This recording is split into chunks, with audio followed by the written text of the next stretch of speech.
Hola, buenos dias, good morning, lovely to see you all. My name's Oisín Lunny. It is my honor to be hosting this very special event in the heart of South Summit 2022. I am a journalist, a podcast host for Fortune 500 companies, an event MC, and some other bits and pieces. Please feel free to connect on LinkedIn or using the South Summit app, or find my website, oisínlunny.com, and let's stay connected. It is so important to build a community. Every year in Madrid, in the heart of South Summit, we celebrate innovation, we celebrate entrepreneurship, innovation, investment, funding, the overlap between government, business, and the world of consumers and exciting digital products. And today we are celebrating the amazing work of Comunidad de Madrid, and specifically Kilómetro Cero, Innovación y Startups. And we have a fantastic selection of expert speakers lined up for you today who are going to explore this entire ecosystem, giving you a glimpse into a very exciting and productive and brilliant future, born of collaboration and born of some brilliant individuals. So our first session is called Born in Madrid, Championing the World. And this is a current vision of how startups that have started their journey in Madrid have expanded around the world, reaping great success. And it is an honor to introduce to the stage our three Madrid heroes. Please welcome to the stage founding partner at Big Sur Ventures, Jose Miguel Herrero. A round of applause for Jose Miguel, please. Thank you. Excellent. And to all the folks joining us via the live stream, we can feel your applause, so absolutely, please welcome our guests on stage. Next superstar guest is the co-founder at Payflow, Avinash Sukwani. Welcome to the stage, Avinash. Bienvenidos, fantastic. And our wonderful third guest is the co-founder and managing partner at Kibo Ventures. Please welcome to the stage, Javier Torremocha. Thank you. Welcome, Javier. Okay, Jose Miguel, and guest, the stage is yours. Gracias. Great, thank you. See, all the entrepreneurs, the early bird catches the worm. So glad to see that.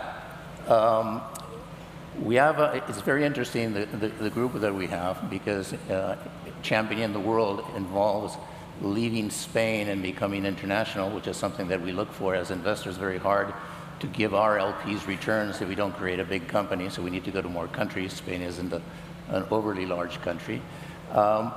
And we have very different stages here, because Avinash, you guys founded your company in 2020, 2 short years ago, and you started actually internalization just 4 months ago, right? Whereas Javier, as one of the pioneering funds in Spain, together with Big Sur in different stages, you have a number of different companies in your portfolio. For example, Job and Talent, that was founded in 2009. I think it was Devo or Clarity. No, Devo was founded in 2011 and Clarity in 2017. Very different stories, more mature companies, some of them that have focused on markets like the US. So there are different expansion strategies. So I'd like to talk first about the first decision you need to make as an entrepreneur with the investors is when you go international, when you start to look at countries beyond Spain. And maybe, Javier, we'll start with you. Maybe you can tell us some stories there. I think that has changed dramatically over time. When we started investing 2012, companies were really more looking at their own domestic markets, and there were certainly a lot of mistakes in our portfolio where companies were trying to access the US market with very little funding and going there to raise financing, and that was we realized, or the companies realized, it was they didn't have any of the checks, no? Meaning, hey, not from Stanford, not from Google, not from Apple, and that just didn't work. Especially at the time, all the money was concentrated in Silicon Valley. It was not, New York was not as active as it is today, or Boston. But that has changed dramatically in recent years, and really companies start with a global mindset from pretty much the very beginning. In some cases, with a dual headquartership, New York and Madrid, or elsewhere. And when we come into the companies, normally we get in to help international expansion, but then international expansion in most cases is already in place. When you invest, they've started their expansion already internationally. Yep. So that has changed. So a few years ago, it was based in primarily the main market was Spain eventually, and we're coming in to say, okay, where do we expand? And we can get into that later.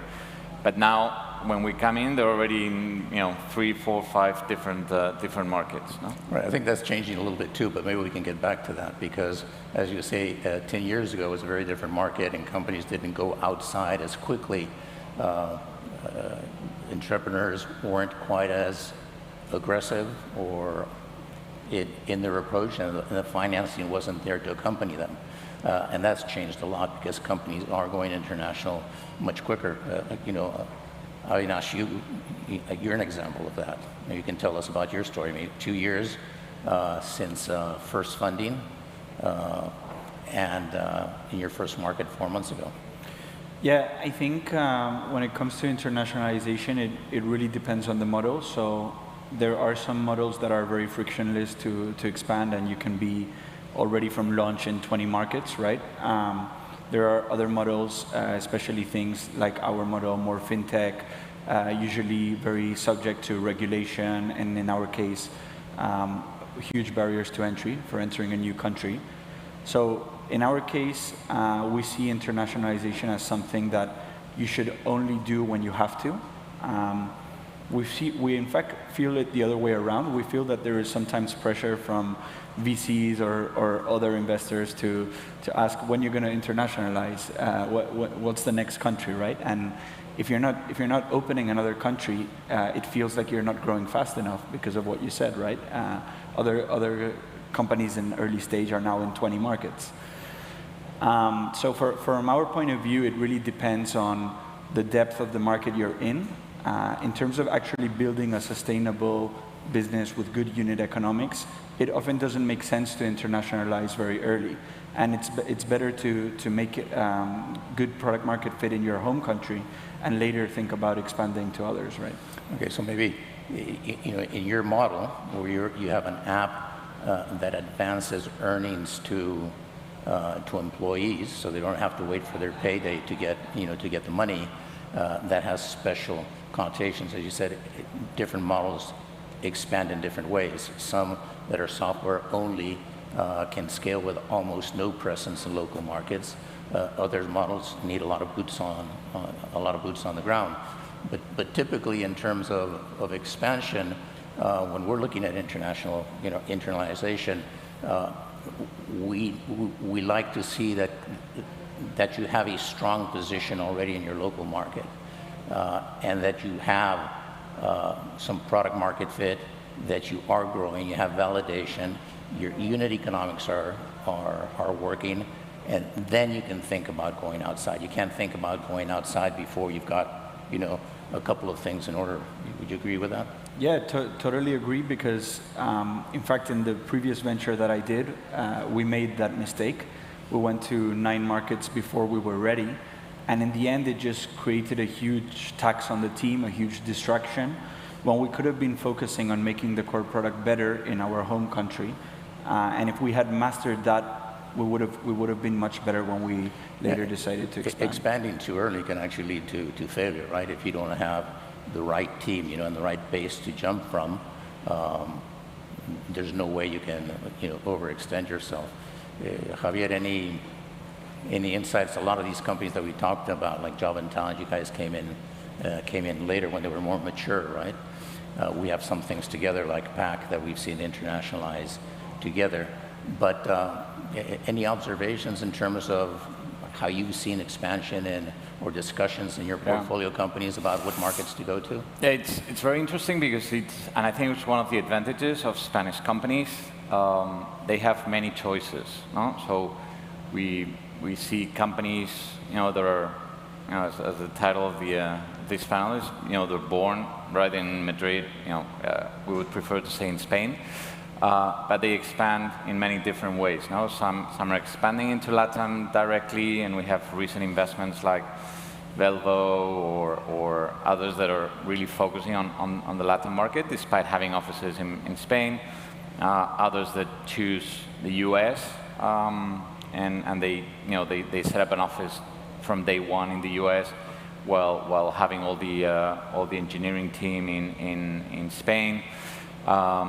Others expand mostly into Europe.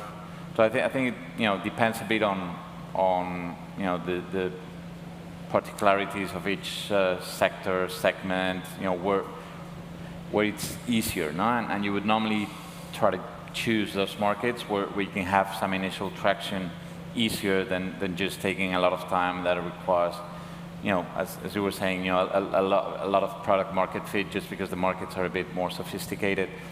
And at the end of the day, you have to bear in mind that companies have two scarce resources, no? Which is funding and therefore time. So in a given time frame, you need to do a lot of things.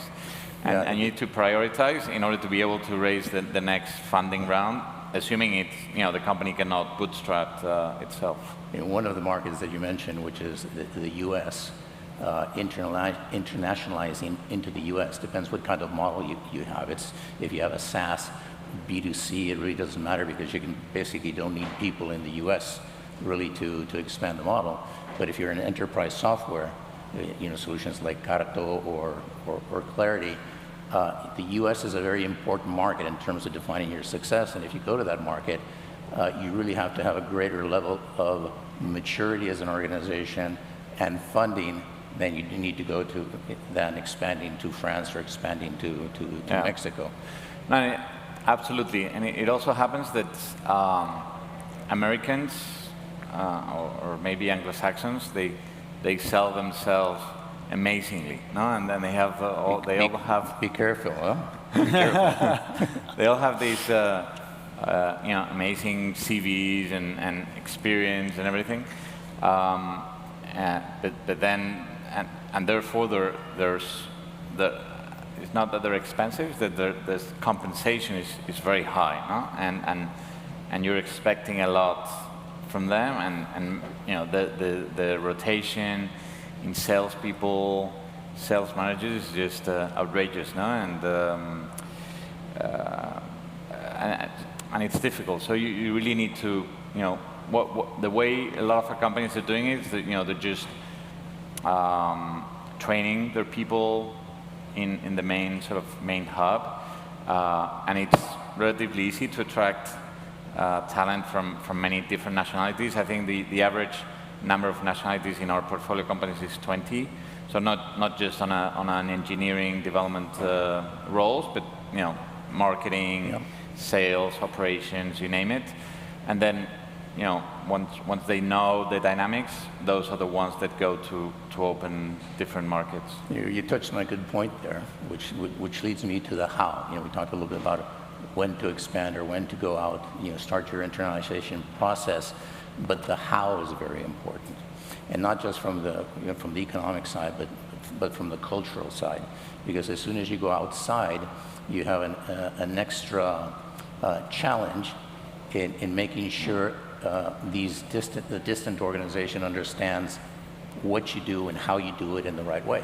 I mean, you can lose control very easily if you don't take care of that, because the organization is running in different directions. You've actually faced that, in your expansion to Colombia is the first market. Maybe you can talk about that and how you're dealing with the culture, the time differences, because you need a local presence to attend to those employees that are looking to anticipate their earnings, right? Yeah, I think first to just clarify a bit about what our expansion meant for us, because for most companies, when they're doing an expansion, it's because they kind of saturated their home market, or they just need more room to grow, right? There's also the case of some companies that expand in order to find better product market fit. For us, our hypothesis was that we will eventually be a LATAM-based company when we expanded to Colombia. And that hypothesis so far is being confirmed, right? So that meant that the expansion was even more important for us than for most ventures expanding, and we were willing to sacrifice traction in Spain in order to do that. And so what we did is we handpicked our 5 best team members from the team in Spain, and we convinced them to move to Bogota. And that has been a really good move because nobody knows better our culture, our way of working, how to sell the product, how to activate this product than the people that have already worked with us for 2 years. So your case is, it may also be different because when you start an expansion, you always want to have not just use people that that know your company very well to go into those countries, and it helps to create that culture locally, but also bringing people back to get the corporate image and feel part of the organization. One thing that has happened recently is that not just having different geographies or markets, but with remote work, that is, there are probably dozens of markets now, and one role that a few years ago was not even considered is head of talent or head of people that are increasingly more important roles within the organizations, and that companies are bringing in much earlier than they used to do. No, it's not that, hey, now we're a 300, 400 people team and we need to bring someone with that expertise.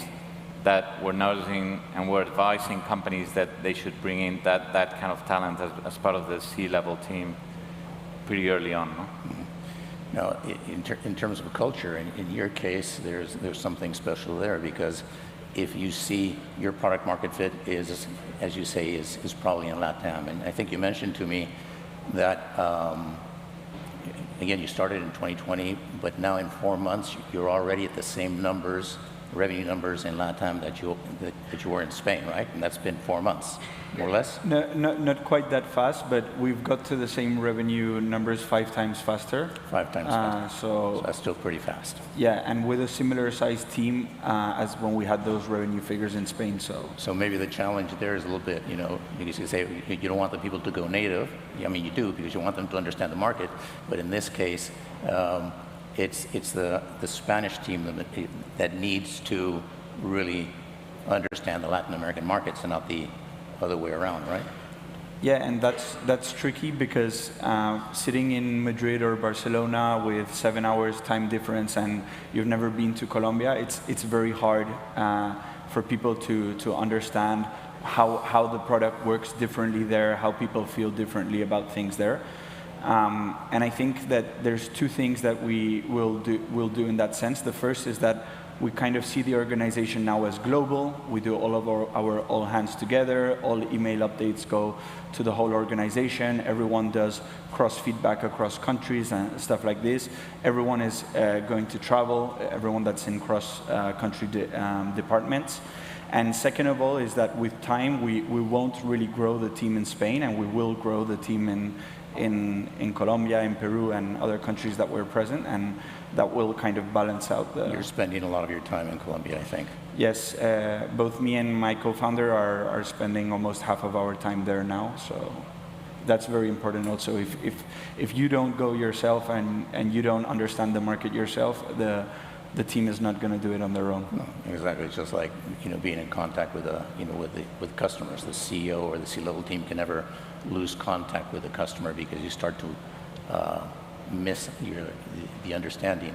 So the when is very important, and the where is very important, and it's not a frivolous decision, because even expanding in Europe, you have to really do the analysis to understand what markets you may want to go to, right? UK might look like a very interesting market, but it's not, because of the competition and the pricing. It's not just, this is big, so I'm going to go to this market next because it's much bigger. It does require a lot of analysis. We really have time to talk about that a lot, but maybe you want to, add something there. And part of the how, and that is an increasing trend as well. Many of our companies are actually entering markets through M&A. And obviously M&A of all sizes, but that really speeds up. So you're already entering there with a structure, with clients, with local know-how. I mean, there's then a cultural issue to really embrace the culture of the company. But in some cases we've seen that really accelerates tremendously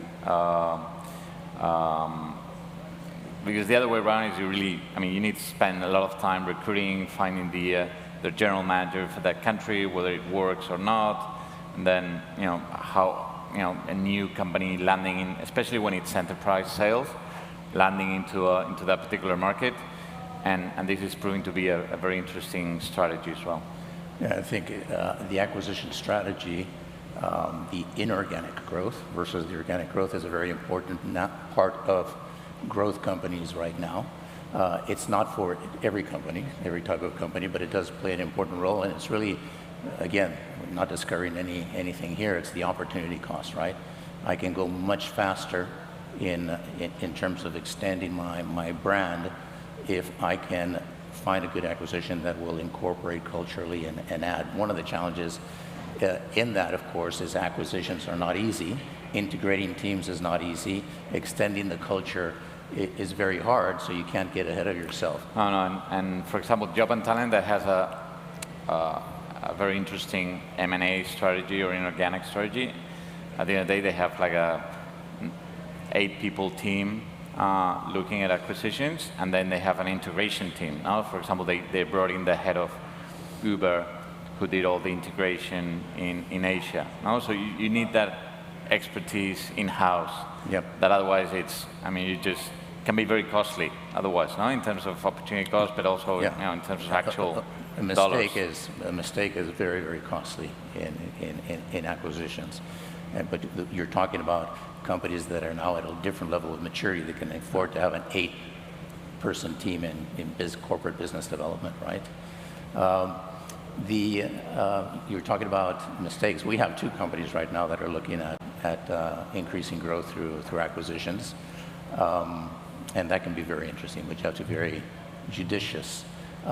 In your experience, we don't have a lot of time, and I don't know if we're going to take questions or not, but maybe if there are some, we can handle them. Big mistakes that you've seen in internationalization? I think that for sure the one that I mentioned at the beginning was entering markets without the right funding structure, no? Because it takes time. Resources tend to be more costly than the ones we have here in Spain, and that just consumes a lot of the available resources, and then you end up with companies running out of cash without having proven KPIs or economics, and then it's very difficult to raise additional funding. It gets tough. We're just about out of time. We've got a couple of seconds on the clock here. Any questions? Any specific questions maybe somebody wants to ask one of our panelists? Okay. Thank you very much, I think. Yeah, we're on time. So thank you. Ladies and gentlemen, give it up one more time for Jose Miguel, Avinash, and Javier. Muchísimas gracias. That was just perfect. And sometimes that's the sign of a great panel. You've answered all the questions. The audience has been soaking in that amazing kind of case study. The ambassadors for businesses from Madrid all over the world, absolutely smashing it. I love it. What a way to start the day. We start with a great success story. Now, if you have arrived, I know we've got big security here today because we do have some very special guests for our closing ceremony at South Summit. We are in the heart of South Summit, and the status of South Summit in the world of entrepreneurship, the respect it is held in, is really marked by 2 of our very, very special guests here today. So this will be after this event. You're welcome to join us at the closing ceremony and meet the King of Spain, of course, and the Mayor of Madrid, alongside Maria Benjumea, who's, of course, our Queen of South Summit. So you're all welcome to come, but, this is a sign of the caliber and the level of business accomplishment and achievement that is coming from Madrid, coming from the Spanish startup ecosystem, and really reaching every part of the world and acting as an ambassador for the great business people right here, including your good selves. Now, speaking of which, it's very important to keep connecting, keep building this ecosystem. The primary function of any healthy ecosystem is for that ecosystem to survive and to thrive. And you are that ecosystem. But the magic happens when you connect. you get cross-functional collaboration, you get a diversity of viewpoints, and this can be the secret sauce of some incredible startups. Many studies have shown if you don't have diversity of viewpoints, you really are missing perhaps one of the biggest opportunities in the world today. But if you have 360 diversity in your business, if you look around the boardroom and people are not exactly the same as you, you get perspectives that can see things that less diverse companies cannot see. It's really, I mean, it sounds simple, but once you operationalize this stuff, you operationalize diversity, you can really open up an entire world. And I think collaborating across the globe is so important. Bringing people from different geographical regions, people from different backgrounds, different perspectives. You know, this is, if there was a secret, a silver bullet, a secret sauce, a special sauce, however you want to call it, to like supercharge your business for 2022 and beyond, I would say it is reaching out to the world, operationalizing diversity, and making sure you're part of a healthy, amazing ecosystem, exactly like the ones that Madrid Mass Day and CAM are supporting and that we are celebrating here today. Okay, we are going to move on. Speaking of global connections, we have a really exciting panel for you now. It is about building those global bridges, and in this case, Madrid, Miami, Latin America. Yes, please. I am thrilled to welcome to the stage. I would love you to give her a very big round of applause. She is our moderator for this session, the CMO and operating partner at the Venture City. Please give it up for Mary Berry. Thank you. Thank you, Marie. Lovely to see you. Yeah, good to see you. Bienvenidos. Okay, and we are going to welcome the rest of your rockstar panelists. Please give it up for the CEO at Bupos, Juan Ignacio Garcia Brashi. Welcome, Juan. Muy bien. Thank you. Next, we're going to welcome the Chief Strategy Officer at Simply Root, Ayel Schatz. Welcome to the stage, Ayel. Hello again, my friend. Ayel did a brilliant presentation on our pitching stage. I think it was yesterday, was it? It was absolutely brilliant. It's been a busy couple of days. Now we will welcome to the stage the Executive Vice President, Opportunity Miami and Miami-Dade Beacon Council. Please welcome Matt Hagman. Welcome to the stage, Matt. Wonderful. Bienvenidos. And rounding off our 5 rock stars here, we have the co-founder and CEO at Reloadly. Please give it up for Michelle Francis. Thank you. Okay, Marie and guest, the stage is yours. Thank you so much. Awesome, thank you. Hi, everyone. Happy Friday. I know it's early, but you know, we're excited. We had some amazing days already at South Summit, and I'm super honored to be on stage here with amazing founders and Miami staples. So let's dive into it. The topic is building bridges between Madrid, Miami, and LATAM. And to give a little background for why I'm moderating this is because I'm at the Venture City, which is an early stage venture fund. We have more than 150 million under management and are based in Madrid, Miami, Sao Paulo, and SF. So we make investments in Europe, Europe and the US and LATAM. And so that's why it's like really important for us to set up a network of global tech ventures. So now we're here with 3 of our portfolio companies, which I'm excited to show off to you. And I would like to just ask all of you to introduce yourself and also say what your connection is to either of those markets, Madrid, Miami, or LATAM. Okay. Starting with Juan. All right, thank you. I'm the founder and CEO of Bupos. Bupos is a fintech company that provides financing to small businesses, and specifically for the purpose of acquiring small businesses. I would say like 95% of our customers are in the US. I started the company back in 2020. We started as a full remote company, which meant that we operated from Spain. I'm Spanish myself, and a part of the team was Spanish. And then over time, it became so natural because most of our clients, or all of our clients, were in the US, to kind of move there in a way. And I guess that we piggybacked on the Venture City's presence in Miami to open an office there. Welcome.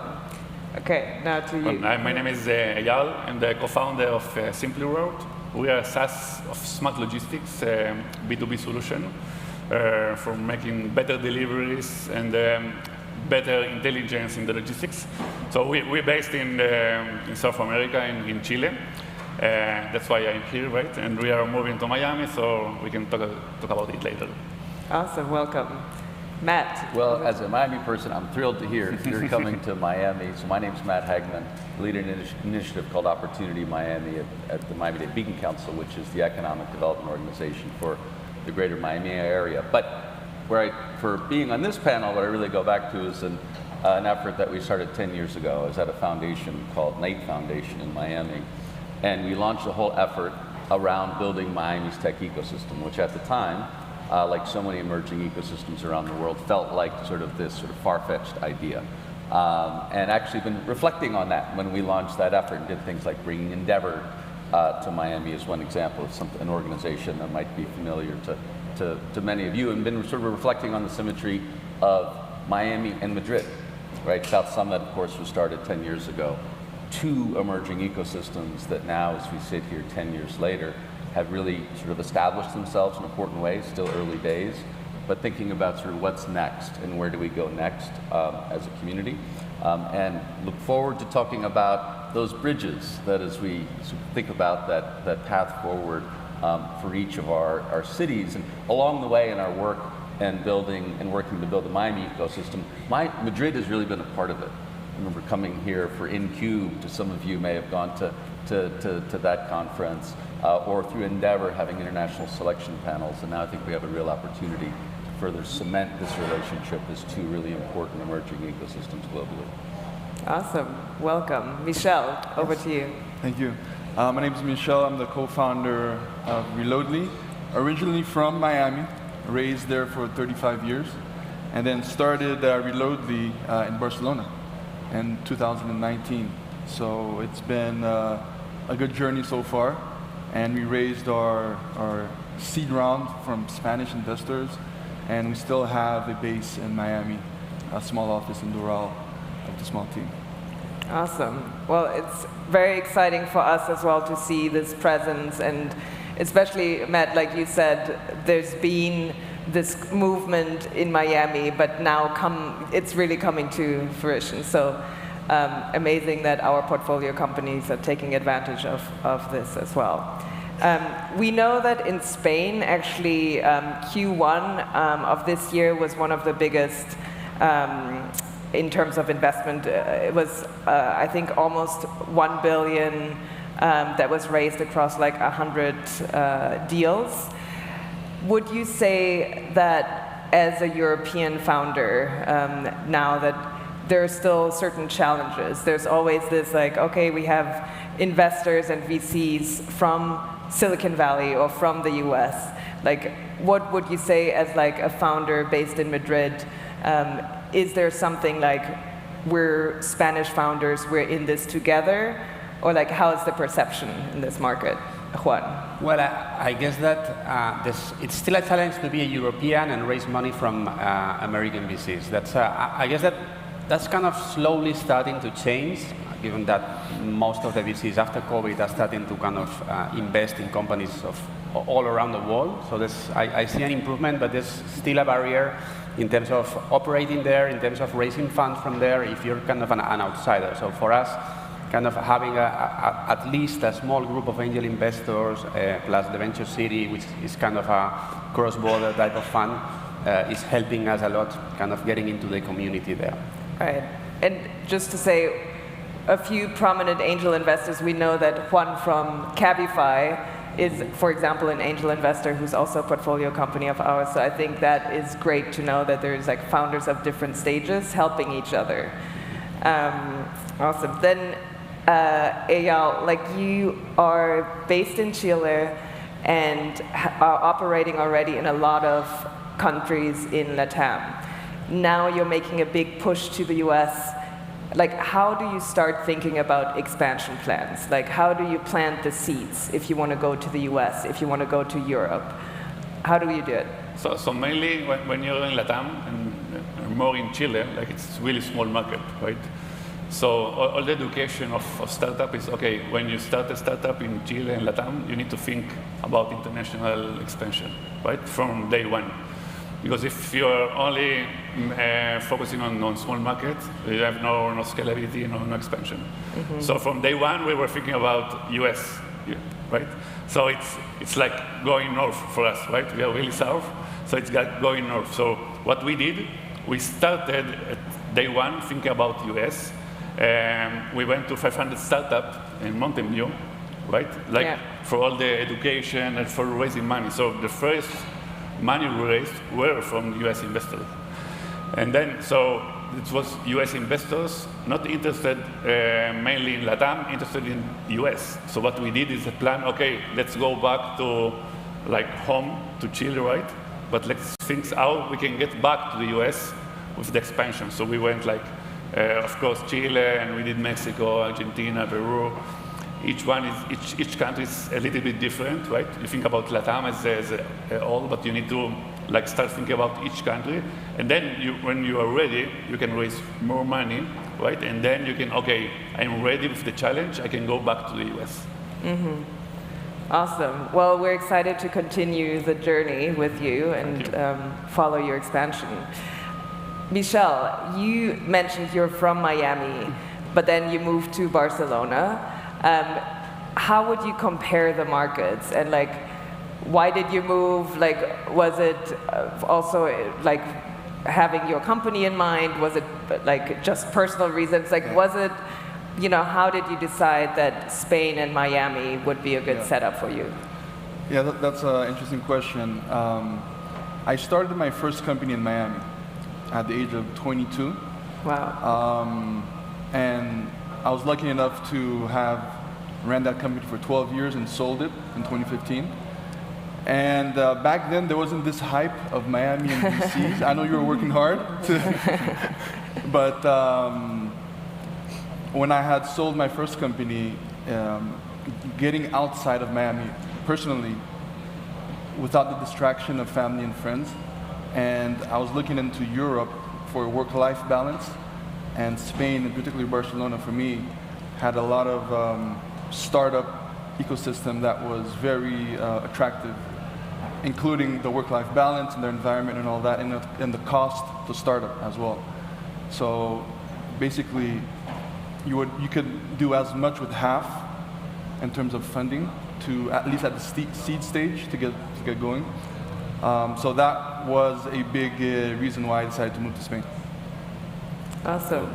And then Matt, so you were just saying you've like started 10 years ago with different organizations to really help founders set foot in Miami, but you're really an expert in like making sure to think about all the resources they need, setting up, having conversations between the public and the private sector, like building bridges. Like, what exactly like are the tools that you use in order to help those founders, similar to the ones that are sitting here? Sure, absolutely. And I think, you know, at the outset, so much of it is around sort of, they're actually practical barriers, but they're also psychological barriers. You know, and I think in any emerging ecosystem, for so long, we've had just a few select centers of innovation. When you're coming from Latin America, you go to Mountain View when you're thinking about coming to the US. And in so many ways that presented even just a psychological barrier, just having the belief that there could be other places. I would argue now we've begun to move past that psychological barrier. We think that there are lots of places that we can grow and build companies, Miami being one of them, Madrid being one of them. But of course, to ultimately get to that, to move beyond those sort of psychological barriers, you need to show it, right? You need to show that a billion-dollar company, for example, can be built in Miami. And what's happened is both first trying to bring people together, utilize all of the different resources that were already present in Miami as a young ecosystem, which for many entrepreneurs like Michelle, just getting going, say, hey, look, I need more, I need to go someplace else. But Miami is this really unique place. And the stat that I always love to share about Miami, 54% of the population is born outside of the US, right? Not just from someplace else in the US, uniquely international. And that sort of dynamism results in lots of people coming to Miami, Marie being our latest and greatest example of someone really championing Miami. And that has resulted in people deciding, you know what, we can make this a place where we can build groundbreaking companies. Because the trends that we saw is, of course, is that the costs to create are going down, right? the ability to do is going up exponentially, and that's resulting in talent and funding becoming way more mobile. And all we've seen during the pandemic is that trend becoming even more accelerated. And so now, it's really through connecting people. I think in so many ways that people, I think Marie, in Miami, it is almost these social connections. People feel part of a community that they want to be in that place. And of course, it's through organizations. A young company wanting to raise funds, whether it's going to Miami Angels or going to Endeavor or going to 500, and being to navigate that, or as you mentioned, even working with the public sector, ways to do that. And then ultimately, it's through that work, people identifying with that place and championing it. Right. And that's sort of the trajectory that we've seen in Miami. I think as we move forward over these next 10 years, it again presents an opportunity for Miami and Madrid, among other ecosystems, to really lock arms in some ways. For example, we may not have an opportunity to talk about it, but areas, for example, around sustainability and tech, Right, which yeah. just being here this week, you can see Spain, Europe, so much far ahead on it, and it's the place that, one example, the place where Miami's done so much in healthcare and trade and logistics and banking and finance, and crypto, and right now, for example. But in thinking about sustainability as a place, that's an area where Miami can work. And that, to that note, since Eyal will soon be in Miami, and as a logistics company, it's not just about more efficient and faster routes, but it's also saving on emissions. So there's definitely a sustainability play, and I'm sure you guys, once you're in Miami, can connect over that. So the pandemic changed a lot, and now we're talking about specific markets, but what it changed for all of us, I think, is like we have Zoom calls, we have a lot of things that we do remotely. I'm curious to hear from the founders, like in terms of fundraising and as well as like building a company culture. Now, in different markets, like being remote, having team members all over the place, like how do you manage that? How do you like make sure that you close a deal, let it be for fundraising or for customers, making sure you create that culture that is really specific to, let's say, Bopos. So any tips for people? Yeah, I mean, I would say that we're a mostly remote company. We have offices in Madrid and Miami, and some people come to the office, but I would say like 70% of the people just work remotely. So what we usually do is we gather like every quarter at least in person to kind of foster that kind of culture of getting together and knowing each other, which is super important even if you work remotely. And in terms of fundraising, it's also interesting. I mean, fundraising right now or today is almost done almost completely by video calls and online. But I got to realize after raising a couple of rounds that the impact that you make by just going to the VC's offices and meeting them in person and explaining what you're doing is a big game changer in terms of fundraising, because I guess that there's a lot of nuances that you don't get from video calls. Obviously, what you're building is what you're building, and the metrics are the metrics, and the team has a track record, etc. But all these kind of little details of kind of personal interaction are very, very useful when you're thinking of closing a deal. In the end, VCs invest in your company, and they're going to be there, or they're going to be part of your cap table for the next 5, maybe 10 years. Right. So you want to make sure that there's also engagement with them. So it's almost like online dating that stays online for a long time, right? Kind of, yes. So yeah, from time to time you have to meet up, but that's how it is. But in your case, it worked out, right? Because you recently, or not too long ago, successfully raised. It worked out, yeah. We raised 30 million in late 2021. We're fundraising again now, and I can't tell much about that, but it's going to be more or less similar. Amazing. And it's working. In terms of the teams, they're interacting very well. We have a very asynchronous culture. We're using Slack. We're using Linear as a project management tool, and the team I guess that there's something special about that team as well. Many of us already knew each other before starting the company, and some of the people who joined the company new team members from past experiences. So that also helped a lot. So I guess that if you hire junior employees or if you hire people that you don't know, it might get harder. So as we scale, we will probably find these challenges. Right now we have a team of 20 people, and it's a very, very well-knit team, but we'll see. Awesome. Michelle, what about you, like in terms of raising, finding customers, building a company culture? Yeah. Well, in terms of raising during the pandemic, as everybody else was raising via Zoom, unfortunately, I haven't met over 80% of our investors. It's all been via Zoom calls. Still to this date? Still to this day, we have investors in California and Liechtenstein and UK, all over the place, and it's all been via Zoom. So the pandemic kind of opened or removed boundaries for startups as well to go and have a FaceTime conversation in different time zones, different borders. So that, I think, accelerated the funding for some startups who are not particularly based in the US, but they can also reach US investors. My idea for remote is I think hybrid is better than full remote. That's my personal point of view, because there's this human element that you cannot remove. And early on, if you're fully remote, in our experience, we found that when you're a startup, things are already messy at the beginning, right? So a lack of processes can create friction and misalignment throughout the team if you have team members in different time zones or working fully remote. So I would say that if the path is going remote, I think that putting a minimum amount of processes in alignment throughout the team should be at the forefront of that. And just to get an idea, how many people do you have right now? Now we're about 60. Okay. 60. So yeah, And that 16 is, different countries.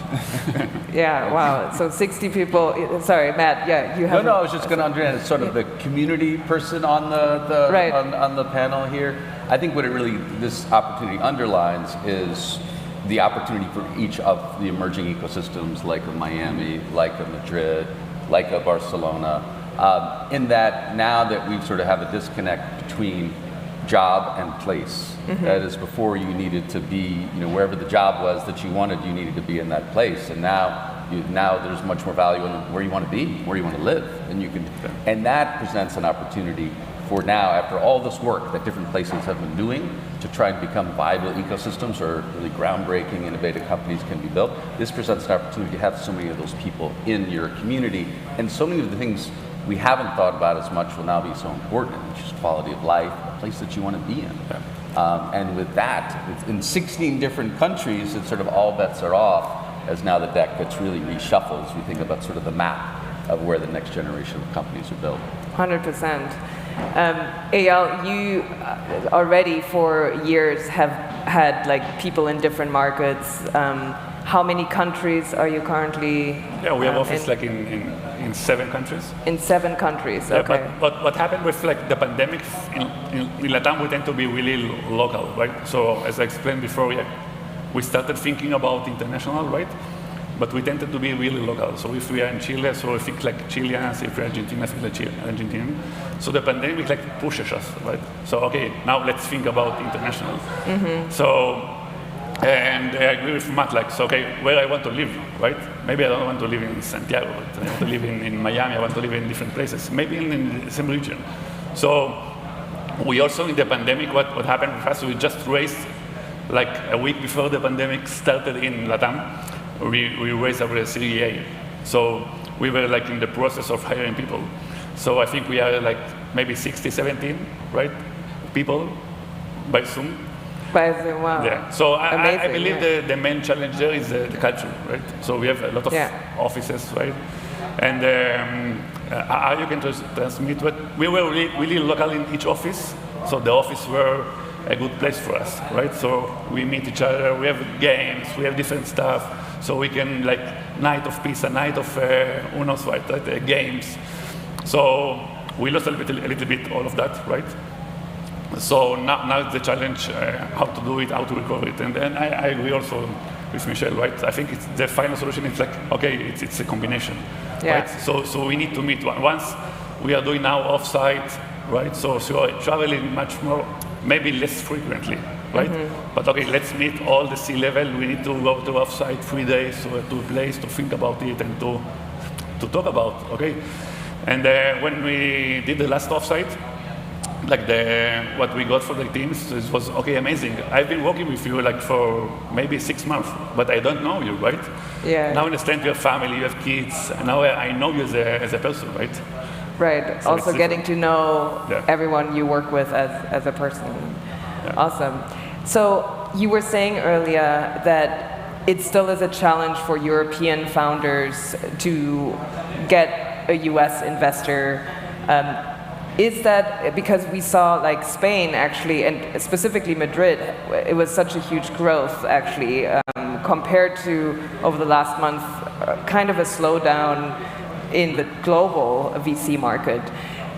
However, we see that most of this increase of VC is in early stage. So as you go into growth stage, I think the US investors are still more dominant.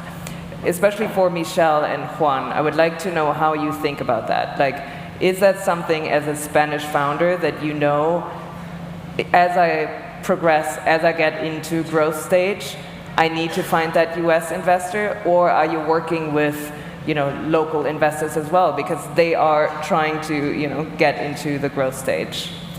I guess that it depends a lot on your market, your target markets. I mean, we're a US company, our clients are in the US, so it feels so natural for us to try to find VCs from the US. You have so many companies that raise money from French VCs, from maybe not Spanish VCs, because they, as you said, they tend not to go that far in terms of stages. But you have a lot of French and Nordic VCs that are investing in European companies. So there's a kind of a healthy fundraising ecosystem in Europe too. But if you want to go to the US market, you definitely have to make your way out European VCs and try to add US VCs to your cap table. And for us, that's kind of a priority right now. Okay. Yeah. Do you think similarly? Yeah, well, I think both the US and Europe have some great investors, right? In our particular case, we're a US company, and we're operating out of Spain as a subsidiary. So I think that for us, for the growth stage, perhaps we will tend to focus more on US investors. But I think that you can play both fields and leverage in a way that can benefit the company. Yeah. Awesome. Okay, as we're wrapping up, just one quick question, which I know I might throw you off right now, but I would love to know one thing that I can't find on Google from you. You were just saying, it's important to get to know the people outside of the business side. So, Matt, I'll start with you. Anything that we can't find on Google? One thing you can't find. We always have that thing that we've sort of been working on the side and never really talked about that much. But I went to college, and I grew up in Boston, went to college in New Orleans, and there was this amazing musician named Professor Longhair, and started we're on like year 25 now, but have had this biography that I've been trying to write on him that's been sitting on the side. You cannot find that any place on Google, but maybe someday something way different than thinking about cities and communities and innovation and economic development. But maybe someday be able to find that on Google. Awesome. Who wants to go next? Yeah, maybe you can find it in Google. I don't it's okay. If you find it on page 2 of the search result, it's so my team always, I was like the oldest guy in my team like for a long time, not anymore. So when one time I told them that I climbed not the Everest, I climbed the base camp Everest. Well, I like mountaineering, so they were, you climbed the base camp? No, it's impossible. Well, so I like climbing, and I climbed the base camp Everest. Hopefully one day I will climb at least camp 1, camp 2. Wow, I'll get some tips from you. Well, I don't have anything fun to share, but one thing that maybe you can't find on Google is that I was really into basketball in high school. Big Heat fan? I love it. Huge Heat fan. And one cool thing is I was the MVP of my high school team 1 year.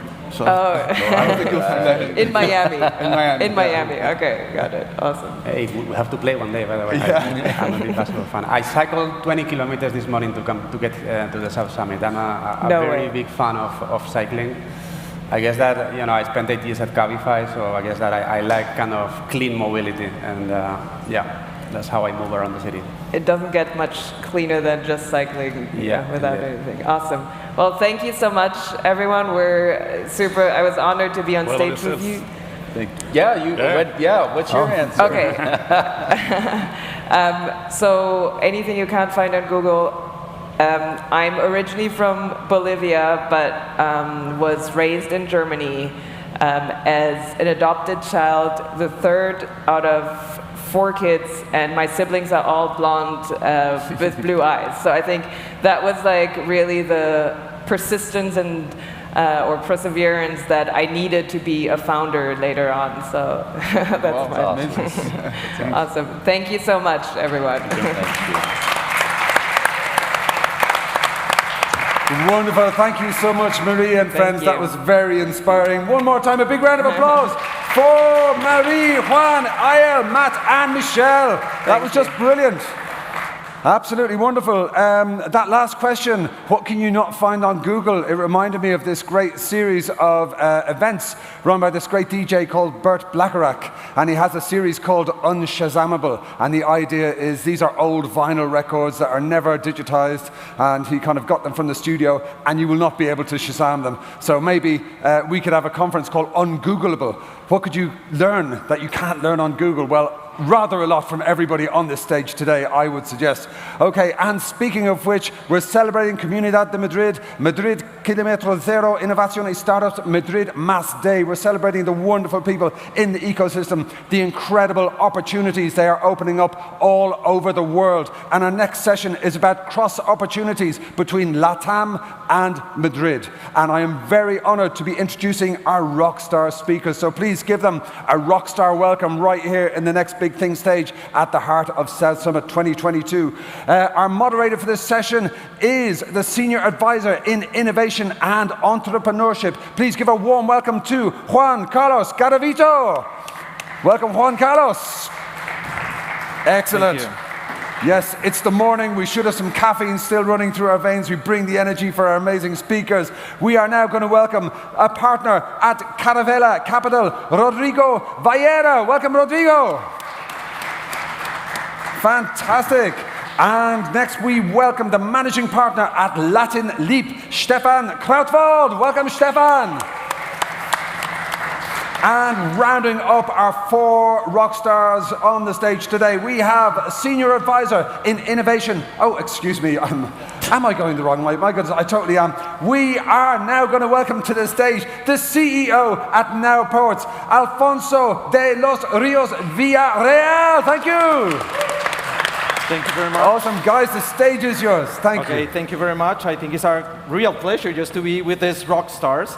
Yes, I think it's and to speak about the opportunities that we see between Latin America and Spain, no, in Madrid.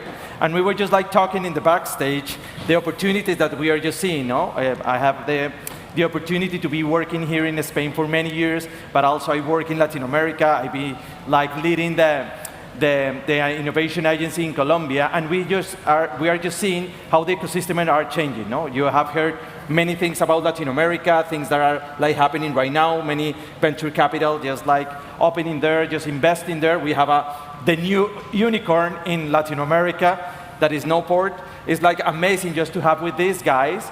And what we are going to do here is like a conversation, yes, about which opportunities do we see, yes, which kind of things we need just to foster. As you may know, one of the main reasons just to create this kind of event,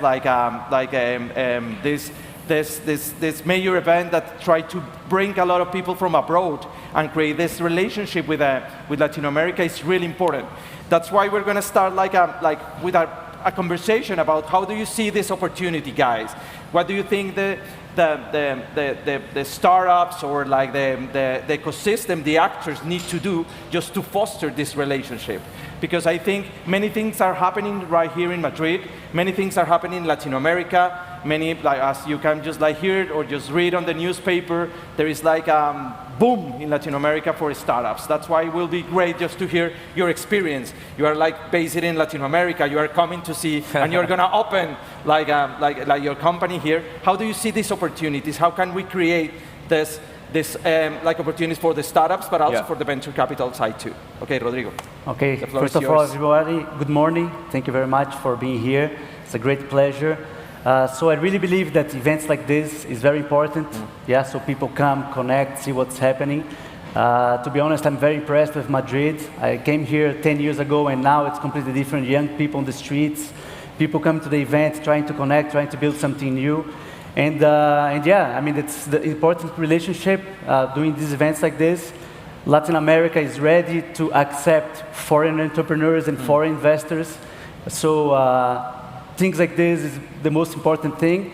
And like you said, Latam changed so much. Things are starting to happen. We have a big example here, of our friend Alfonso. And it's just the beginning, Yeah, I think it's the beginning and something. How from your point of view that you're based in Brazil, it was like South Summit was like doing an event there like a couple of months ago. And how can you see this opportunity, yes? Because you are coming here and you were just saying that you see that in Madrid are happening a lot of things. How can these things can be like more like tangible, if you can just see it like this? Well, first, the connection. We already started the connection, and now it's just a question of talking more, exchanging ideas more, and exchange deal flows and opportunities, you open one door, and then you end up in another one, and I think so, like, this is really the beginning, and then from here on, it's where getting involvement and talking more, and then make things happen. Bring access, capital from Spain over there. Actually, one of our main investors is from Spain. Family from Alicante, so I mean, it's... You're just showing them like the opportunities that you have in Brazil, just to invest there too. Exactly, and since, like you said, like it's all over the news, it's a reality. Now we have access for capital for angel very early companies, angel investors are there, accelerators are there, seed early stage funds are there, growth funds, and then last few years we saw M&As, IPOs. So it's really a reality, and it's just the beginning. If you look at the GDP of tech in Latam, it's like 3.5%, whereas USA is at 45%, China is at 30%. So there's a long path. Yes, but I think we are in that way, no? Yes. I think there are many things are happening in the tech sector in Latin America, and I think we will just like be in that place too, no? For sure. Okay, no, thank you very much. Stefan, it's like we have an honor to have a Stefan here, a person who lives in my country, in Medellin. It's like we were just like talking about what the things that are happening not only in Bogota, also in Medellin, that is like a hot spot for entrepreneurship and innovation in Latin America. Just like talking maybe you can just talk about what is your impression about what is happening in Latin America. And again, what did you see in between the relationship that we can just like strengthen between the Latam market and the European one? Because at the end, I think there is also an opportunity for the Spanish market to be the door or to open opportunities for the rest of European countries. Because I think it will be great just to create the connections. Maybe Madrid or maybe Spain could be like the first step. But for entrepreneurs in Latin America that wants to open like markets in Europe, that is not common. Yes, you know that for Latin American startups, they always see like opportunities in the US. Yes, it's the first step that they want to take. But again, I think there is like a lot of opportunities here in Europe too, and we need just to create this relationship between the two continents. Again, Stefan, I believe you mentioned it. There's a natural connection between Spain and Latin America. Goes back what Rodrigo was saying, and look, from my side, as a European, I've had the privilege to be in Latin America for the past decade, almost entirely involved in tech entrepreneurship. I've lived also in Madrid sometime, German of origin. But that you know all the places really good, no? So I tend to believe that I'm able to compare and see a bit the differences and also the synergies between the different geographies. And I would say Spain, as such, is ideally positioned to be this bridge in both directions. Yes. So, for instance, from a Northern European perspective, it's a far wider stretch to say we expand to Latin America, where the connection is not as natural. But really, from Spain, there's a huge opportunity to capitalize on and let companies and talent flow from one side to another. And we increasingly see this. So at Latin Live, what we do is one of our areas of activity is basically we look at growth stage companies from different geographies, including Spain, and help these companies come into Latin America. So we've had a few examples. One is Readmo. It's a well-advanced fintech from Spain, and we were able to help this company enter the Mexican market and then further down into other parts of LATAM. And what we see is there is a certain requirement, certain need to help these companies and to the first step. But once it's there, I mean, they tend to be able to see the opportunities and go on their own. So it's about taking the first step in many ways. Yeah. But you were, for example, from your case, that you were like German, yes? And you know also the German market a little bit. How can you see that we can just create that bridge between like Germany and Colombia, but passing by maybe Spain, yes? Just to see it like the first step, just to, that is more a natural market for the startups. Yeah, I mean, so not only professionally, but also culturally, Spain in many ways is the point of connection between other parts of Europe and Latin America.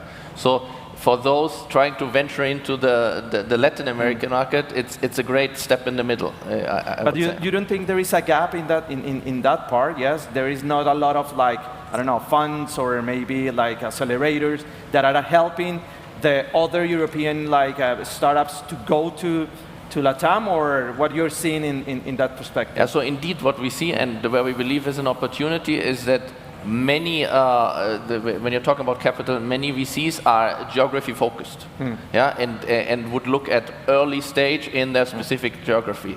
So the mandate many times does not include cross-border. Yeah, because it's more risky. Yeah. It's like you want to like invest in the ones that you are like seeing in your market. It maybe could be like that because of this.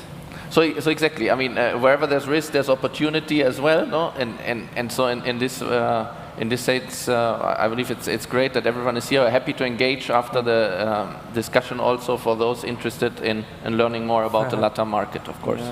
Yes, okay. Okay, Alfonso. Yeah. It's but first of all, I would like to congratulate, yes, because we have the latest unicorn in Latin America here. Thanks like for you that. have to tell us about that, yes? How is the feeling? Yes, I can imagine that your cell phone was like ringing a lot after that news. All the people just like trying to connect you, to speak with you. No, it's been really great 3 years since we started Nowports, right? Yeah. And I think when we were talking just about the connection between Latin America and Spain or Europe, at Nowports we saw it like, we saw Spain as one of the doors to Europe, but also as one of the biggest markets that we could ever tackle on. Just to give you an idea, there's more than, on average, $300 billion of exchange between Spain and areas near Spain to Latin America every single year, right? So we have a really big market of just importing and exporting. And the first office that we wanted to open outside of Latin America was just Madrid in Spain, and we're doing that for the next, ideally 2 months. We're still building our team here, etc., but excited on that, right? So I think Spain more than a door to Europe, which is a door to Europe also because of culture, language, market, etc. It's also a big opportunity for other LATAM startups, right? And not only on specific sectors, but I think on the consumer side, on the B2B space, etc. And even big investors like the ones that back us did last round of $150 million have been like just building those connections of Latin America, not only in the region, but overseas, right? And overseas can mean a lot of things. US, it's one of the first markets that some startups think about, but I think that's changing, and people are seeing that Europe has really great opportunities, Asia has some other ones, etc. And the goal is to build global solutions and not just a specific made for regions, right? That's what we're trying to build. And I have always said that Madrid feels like home. It's just like one of the few countries outside of Latin America that it's so similar in a lot of ways that you can adapt really fast, except for time zone. That's it's the only problem that we can see, because we were just talking about the quality of life that we were just like having here in Madrid. And I think it's also a great opportunity just to move for different startups in Latin America. We have other examples like Platzi. Platzi is also like doing a lot of things here in Spain. But I think there is a lot of startups that are hearing us. Yes? I agree. And they want just to have a different advices of how can we just create this connection, yes? Because at the end, yes, I know that, and we were just like talking about that many startups are just moving to and see the main market as the US, yes? And maybe because many funds are coming from there, they are just investing in Latin America. But how can these startups can just move to Latin America, because it's not only in one way, no, it's in the other way around too. It's for the LATAM startups to move to Europe, but also for the Spanish startups to move to Latin America. Yeah. That's why many startups are just hearing us, and maybe we can just give them which advice do you give to them? I think some of the things that we learn, in Latin America, we have expanded significantly. We have 9 different countries, 10 different offices across the region. And the biggest advice or lesson that we got is that sometimes we tend to see things as a whole, right? Mm-hmm. When you talk about Latin America, we need to understand that there are more than 14 countries there, yes, and a lot of different markets, needs, regulation of government, permissions that you need, etc. So the first advice, in my opinion, it's just understanding that every single country, even though it's on the same region, has different challenges, different needs. On our space, has different regulations on the fintech side, on the logistics side, etc. So we are trying to do the same in Spain. When we talk about Nowports expanding to Europe, we are not just launching one single product in Europe, but actually building specific solutions for the Spanish market, for the Italian market, etc. And that's one of the biggest lessons, just trying to build something really specific based on the needs of the region and not just a global kind of general product, right? That's the first one. And the second one is mostly based on the team, right? When we talk about the team that is launching a new country like Spain, it reminds me to when we expanded to Brazil. Brazil, it's a really specific market. It's like a completely different country. Yeah, it feels like another continent. And we decided to build a 100% Brazilian team there. We have more than 100 persons working there and just moving the Nowports way along the country. But we needed to have Brazilian people understanding the needs, and we are doing the same in Spain. So those are the two advices, specific solutions for the region and a team that knows the local pains, etc. Okay, that's really, really important. Stefan? Yeah, to complement there, maybe focusing on the perspective Europe to LATAM. First of all, I would like to give echo to what Alfonso was saying on that really LATAM is not one homogeneous region.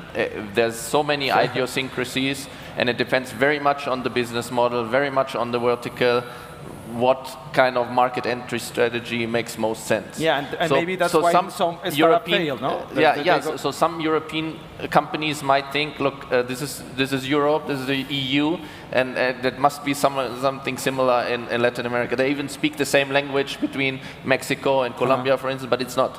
So I mean, you see this in terms of the logistics boundaries from one country to another.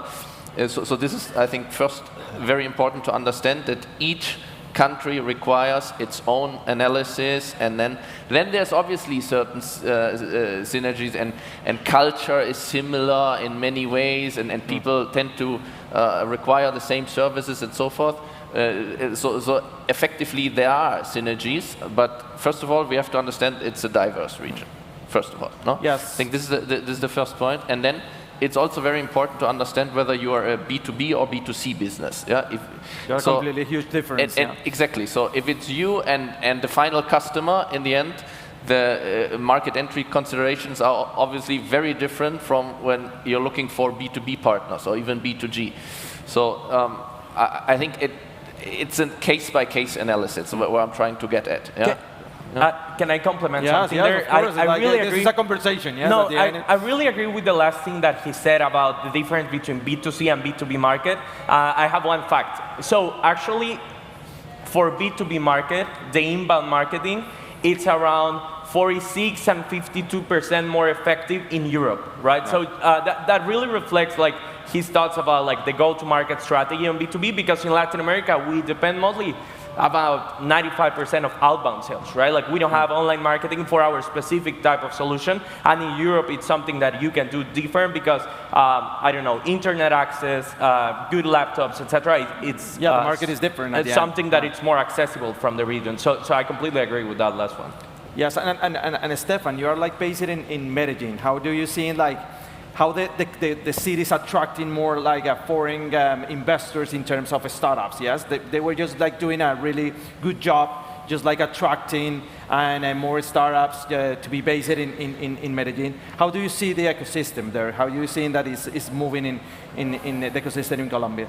Yeah, speaking specifically about Colombia, which is a talent hub. So for those not familiar, I mean, it's one of the larger economies, but it's clearly smaller than Mexico and Brazil. Yes. But at the same time, you have a high concentration of talent and a sufficiently large domestic market. And within Colombia, obviously Bogota is the capital, but there's also Medellin, which you were referring to, is the second largest city, and in many ways has concentrated innovation activity. There's many startup events similar to the South Summit, and I believe that the city has done a good job in kind of promoting this environment. We see large international companies building their IT force, their development force up in Medellin, and also a few startups or scale-ups from the region basically building a presence there. So I can highly recommend it to come and visit at any stage. And I would like to add one more point, and maybe hand it over to Rodrigo also. But on basically another advice for a European company to consider the LATAM market, and it's also very much about the stage. So obviously, as a founder, one is very ambitious, and I'm here to basically enter into all markets and become world domination. But it's very much about the stage. Don't consider, I would say, consider entering the LATAM market too early in your lifetime.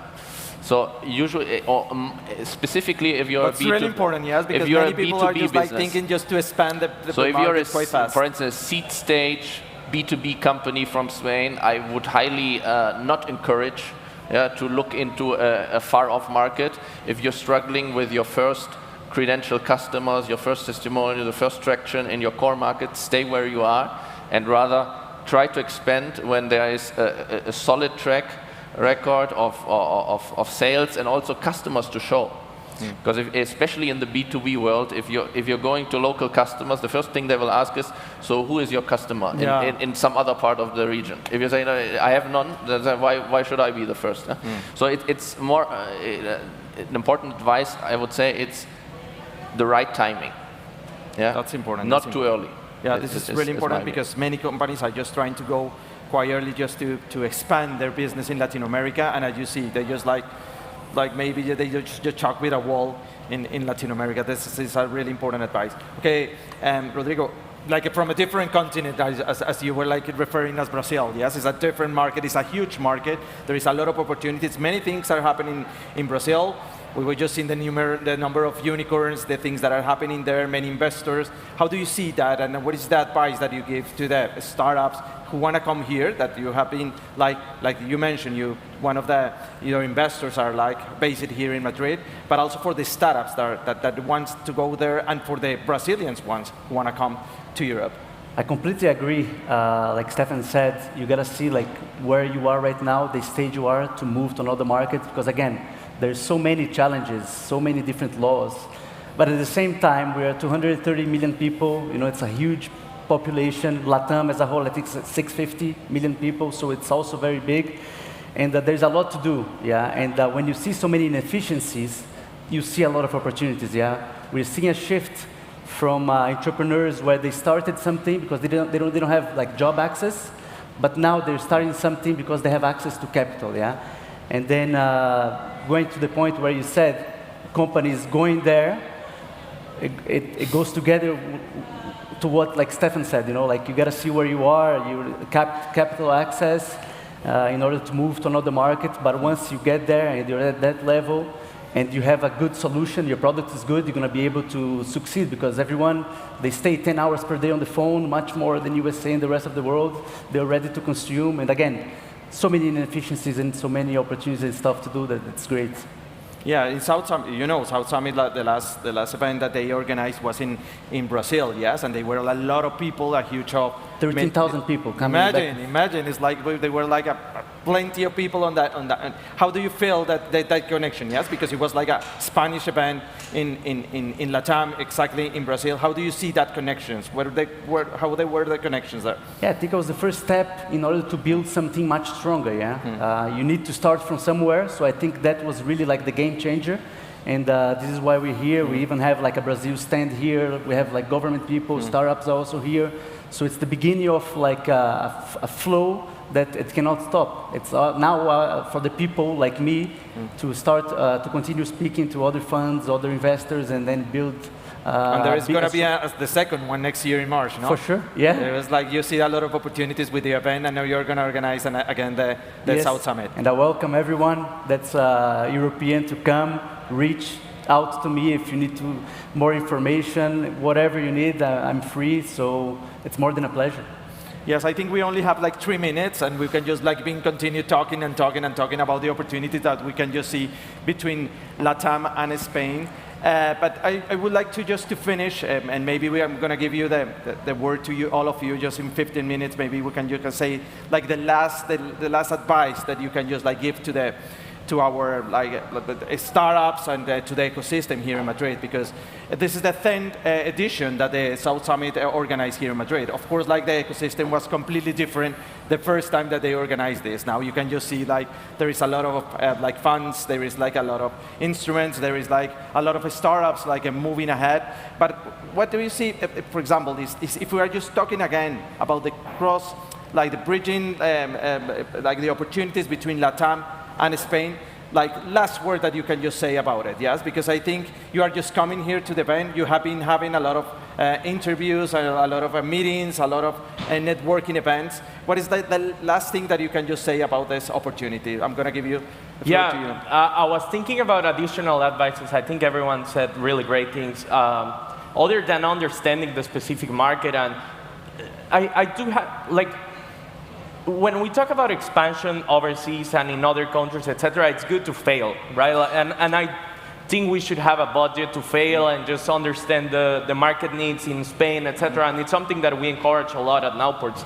When we launched Brazil, maybe we made a lot of mistakes, but right now it's a product that it's running. It's one of our biggest countries, etc. And if someone is thinking about expanding from Spain to Latin America, will have the same budget, and from Latam to Spain, the same. So understanding that it's possible to fail the first months while you understand the specific needs. I think that's my last advice. Yeah, I would say it's rather simple. Start the conversation, no? Build up data points, make up your mind, talk to as many people as possible. Don't trust brochures or, you know. For sure. Speak to peers that have gone through the same.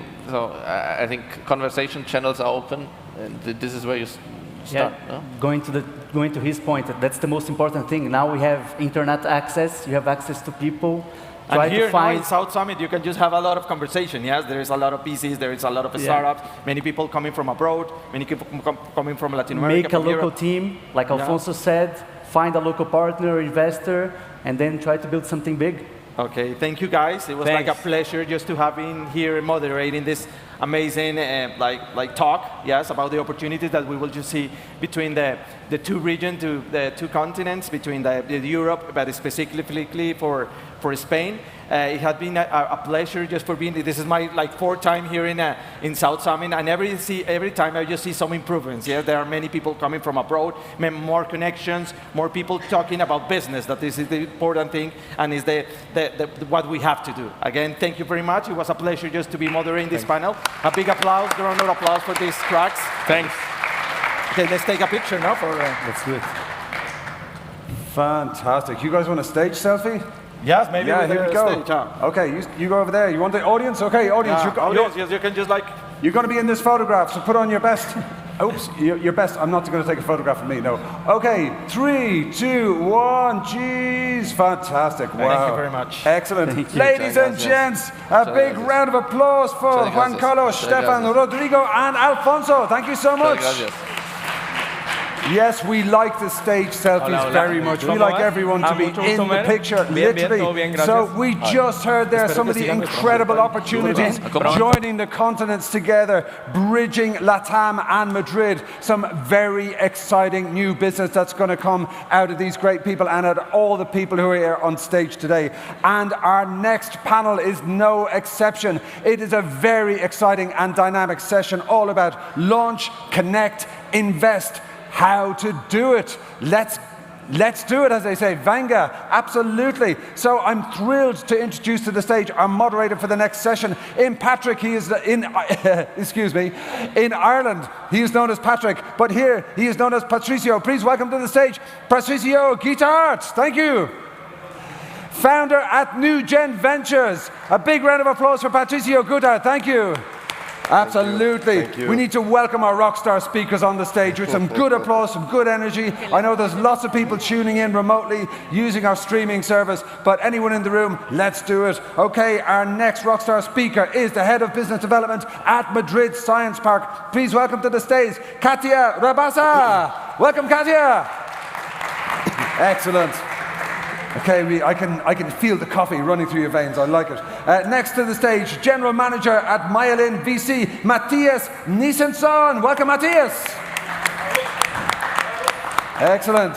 Next, we welcome to the stage, Entrepreneurial and Business Ecosystem Director at Las Rozas Innova. Please welcome to the stage, Ana Herrera. Thank you. Wonderful. And rounding off our rock stars on the stage, we are delighted to welcome founder and general partner at Newtopia VC. Please welcome Patricio Zutar. Thank you.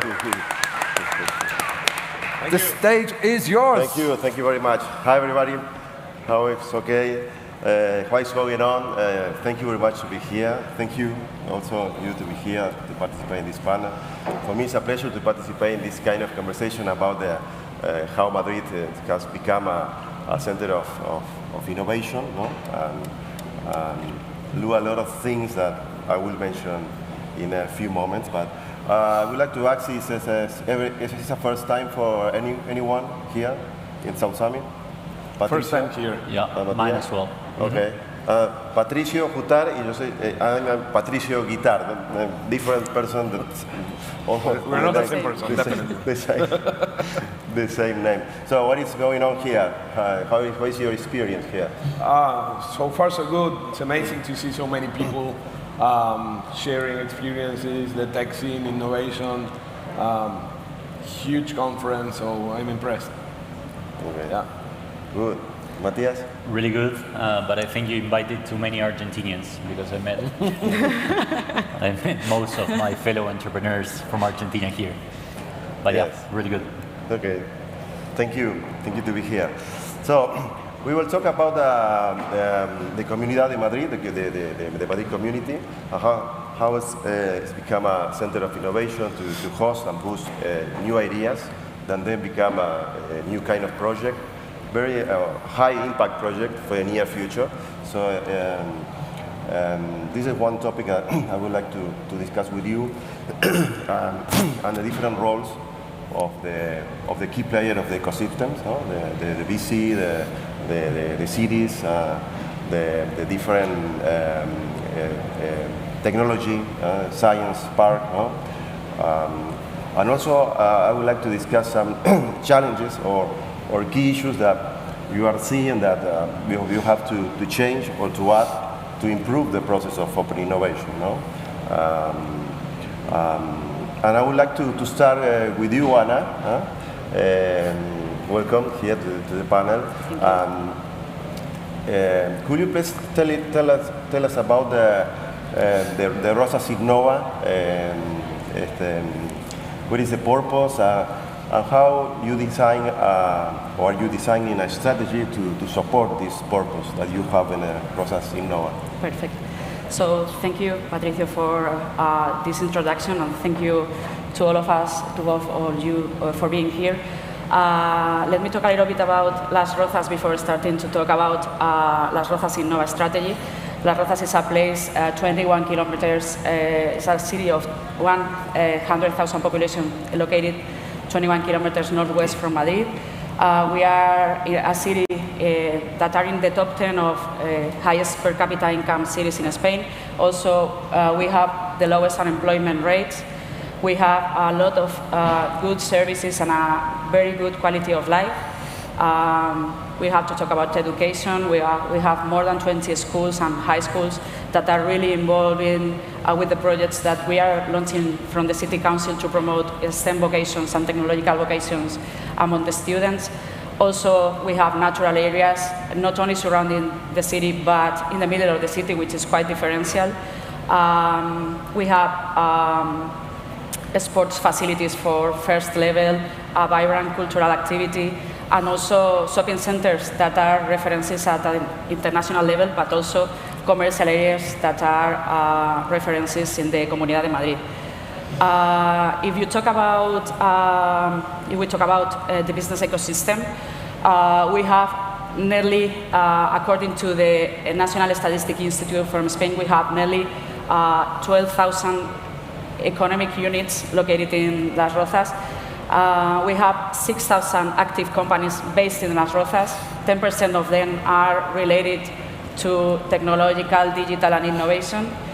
And my last data about this is that in a recent study, very recent study that Comunidad de Madrid has been published, I think that it was presented yesterday. We are the second city in the Comunidad de Madrid according to the data they have with the number of technological companies. So with this context, I think that we can talk a little bit about the role that Las Rozas Innova is playing. But we need to go a little bit into the past, 6-7 years ago, when the mayor of Las Rozas and president of Las Rozas Innova was attending to a meeting with business leaders that were talking about digital transformation and technologies, and the impact that technologies were going to have not only in their businesses, but in our daily lives. So he started thinking about how a city can adapt to this new situation, not only to survive, but to take advantage of the opportunities that technology bringing to now the present, the future. So he started a research process with the team, a lot of meetings with CEOs of corporates, entrepreneurs, VCs, research centers, universities. They were visiting innovation hubs all around Spain and also at the international level. They were looking for references, national and international references. So they took all the information from others what doing at that time, and they mixed with the local factors, the specific factors that we have there, to create a strategic plan of nearly 50 measures, 50 actions, and we needed to put it in practice, convert the ideas into reality. That's why he created the project, the company Las Rozas Innova. He created Las Rozas Innova 2 years ago with the support of all the political parties. This is very important for the future of the project, and also because they are committed with our project. And our main aim is to accelerate the execution of this plan, and we are working in 3 areas: smart city, energy and mobility specifically. Also, we are an investment agency, investment attraction agency. We want to bring companies from abroad, but also from other parts of Spain. Argentinians are welcome, of course. And also, we are working with the business ecosystem. We are launching some services and projects to support not only the SMEs, but the entrepreneurial and startups activity. Thank you very much, Anna. Thank you. A lot of things to do. Katia, from your point of view, what do you think how and why Madrid has become a center of innovation? the city and the community, no? Both. No? Yes, Madrid region in the recent years, well, for the last 10 years at least, has been very active in innovation initiatives. As capital of the country, we have lots of corporations, lots of universities, private, public universities, and also lots of research centers. So we concentrate very important agents of the innovation ecosystem. And at Madrid Science Park, I would like to thank you, all the organization, to inviting us to be here, because we do support the launch of innovative companies, and we do certainly connect them to investors and other very key elements and stakeholders in the innovations ecosystem. Madrid has a very solid ecosystem to innovation. We have very important research centers. And startups, because I represent all the startups that we have at the incubator, drive the future, drive the innovation, and bring the technology to the region, to the country, and to the global market. So Madrid has a very solid position, giving the opportunity to these startups to develop in the region and make them more competitive worldwide.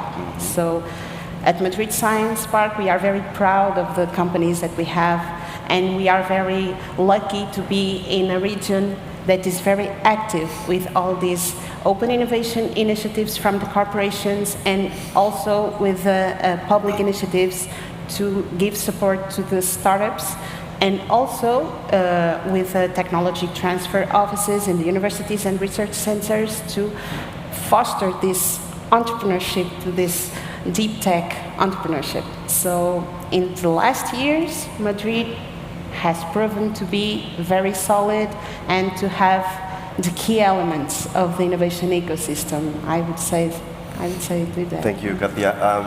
In this key element, can you mention someone critical from all of the? Well, we have here the investors, of course, but also I cannot avoid to talk about the universities and the research centers, because the science that comes to our startups and then to the society in general comes from the research initiatives. For the deep technology, I think you work very with focus on a technology transfer, no, between public and private, no? Yes, as a science park, we are very, very closely connected to the universities and to the research centers. In fact, the Madrid Science Park, it's a foundation that it's founded by the two main public universities, and also by two national research centers, and also by the Madrid City Council. So we are very closely connected to every research centers, not only the ones that are in our board of founders, but also in the region. And we try to connect to them all and make the most out of it. Thank you. Matthias, please, will you tell us some information about your mailing, no, the fund? From your point of view, what is the key or different roles that the VC plays, no, in this ecosystem of innovation, of open innovation, working obviously with the startup, but also with governments, with institutions, no? Sure. Yeah, well, so Mailing VC is a venture capital, obviously. It's a global fund. One of our co-founders or GPs is Martin Barsavsky, who was giving a talk here. Also Alec Oxenford.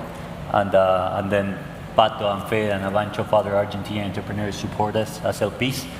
I guess we invest globally. We have a few investments actually here in Spain, I think 2. And regarding the role of the VC, I would say obviously supporting startups and kind of, in our case, it's kind of cool that we're all founders. So we founded companies before, we founded and sold companies before, all of us. So it's like we can, kind of share that same ride, and we've been there before, right? So I think that's really useful for the entrepreneurs. I guess that's the same case for Pato and a few others GPs. I think there is like a shift of capital from, usually it was like bankers giving money to entrepreneurs, and now it's more like entrepreneurs giving money to entrepreneurs, and I think that's kind of cool. Okay. Yeah. Thank you. No problem. One critical factor is obviously investment, no? Money, no? Investment in different categories, from the private equities and VCs, no? It's a starting point to do everything in the ecosystem, no? When we talk about open innovation, it's investment at the first time, no? But from Mural and Utopia, no? Which other factor you see as the base of new improvement in this ecosystem, or to boost the ecosystem, no?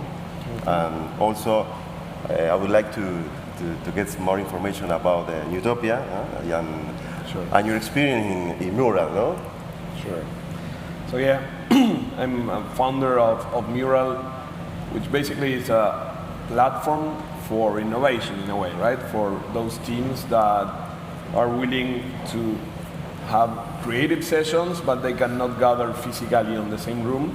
So for remote work on, let's call it innovation projects, when you're creating a new product, service, or whatever, this is like an online whiteboard where different people can collaborate online visually, like you would collaborate on a whiteboard on a meeting room when you're all together. So Mural is being used by a lot of companies, big companies that are distributed, basically for innovation, right? And the key for innovation is collaboration. It's having different type of people with different mindsets working together for the same objective, right? And that's basically what we found. It's about putting together the people on the same project, aligned, but also diversity, right? It's collaboration plus diversity. And making this in a visual way, we found out to be the most effective way of doing it, with method, right? With structure, with frameworks for doing this.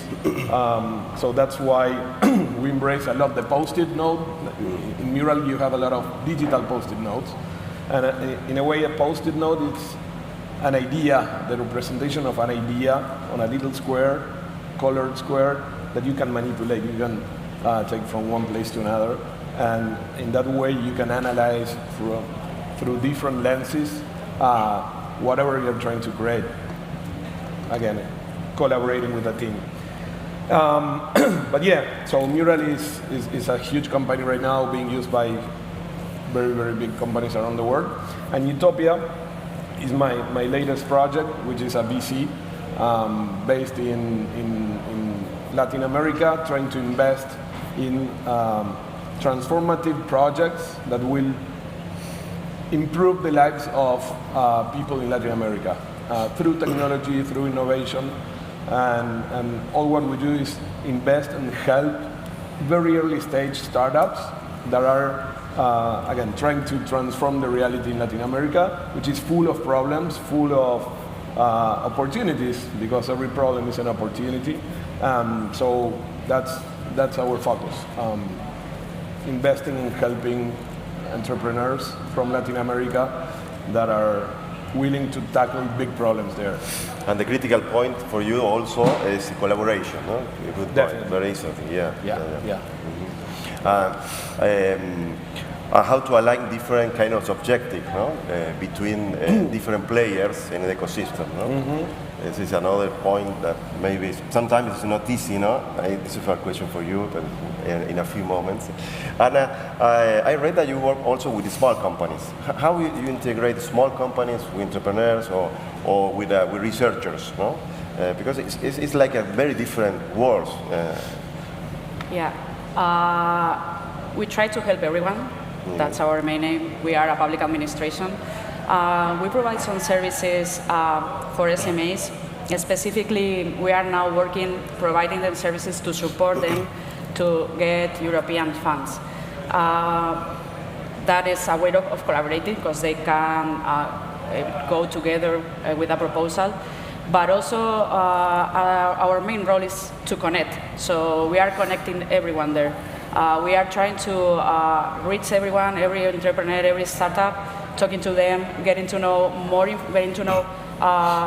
the information about what they are doing, the challenges they have, so they can connect to other people that can cooperate, collaborate, and solve those kind of problems.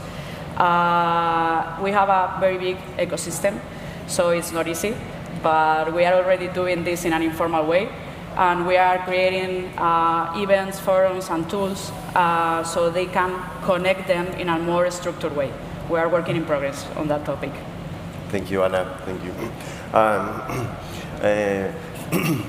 Coming back to the role of the open innovation ecosystem, is collaboration is sometimes negotiation or not, maybe. I will ask you, Katia. How to align different initiatives between different players, no? Because of government, a set of objectives and a vision of the future. An entrepreneur who wants to launch a product and sales and impact. VC want to invest and return. A university with other things to do. How you integrate this different point of view and different institutes, and how you get the collaboration done? It's very challenging because each player has its own goals, its own strategies, its own life cycles. In our case, that we work with universities and public administration and research centers. Every 4 years, 2 years, when the leaders change, the board of directors change, the policies might change, even locally or regionally or even at a national level. So sometimes it's quite challenging. As a foundation created by universities, city council, and research centers, we see that every day. But in fact, there are some advantages on this connection because the public administration wants to retain talent, retain wealth, and create jobs, good jobs. The universities want the science to get somewhere and have a return on that.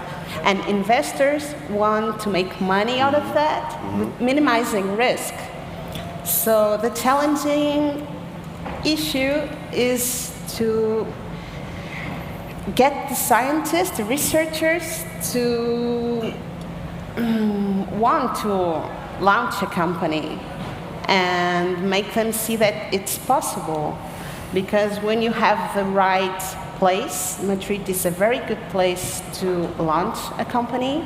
If you have the facilities, then you are always minimizing risk. And as public administration wants to retain that in the territory, well, everything should be right? But it's not always that right. Sometimes it's challenging. There's no recipe here for that. And also let me add some two factors, maybe in a whole ecosystem. One is consumers, and the other the citizens.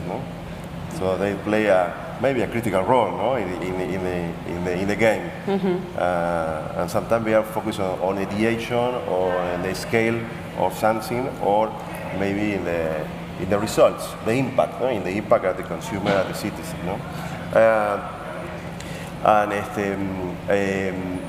What do you think about measure the results of a process of open innovation involving a cities?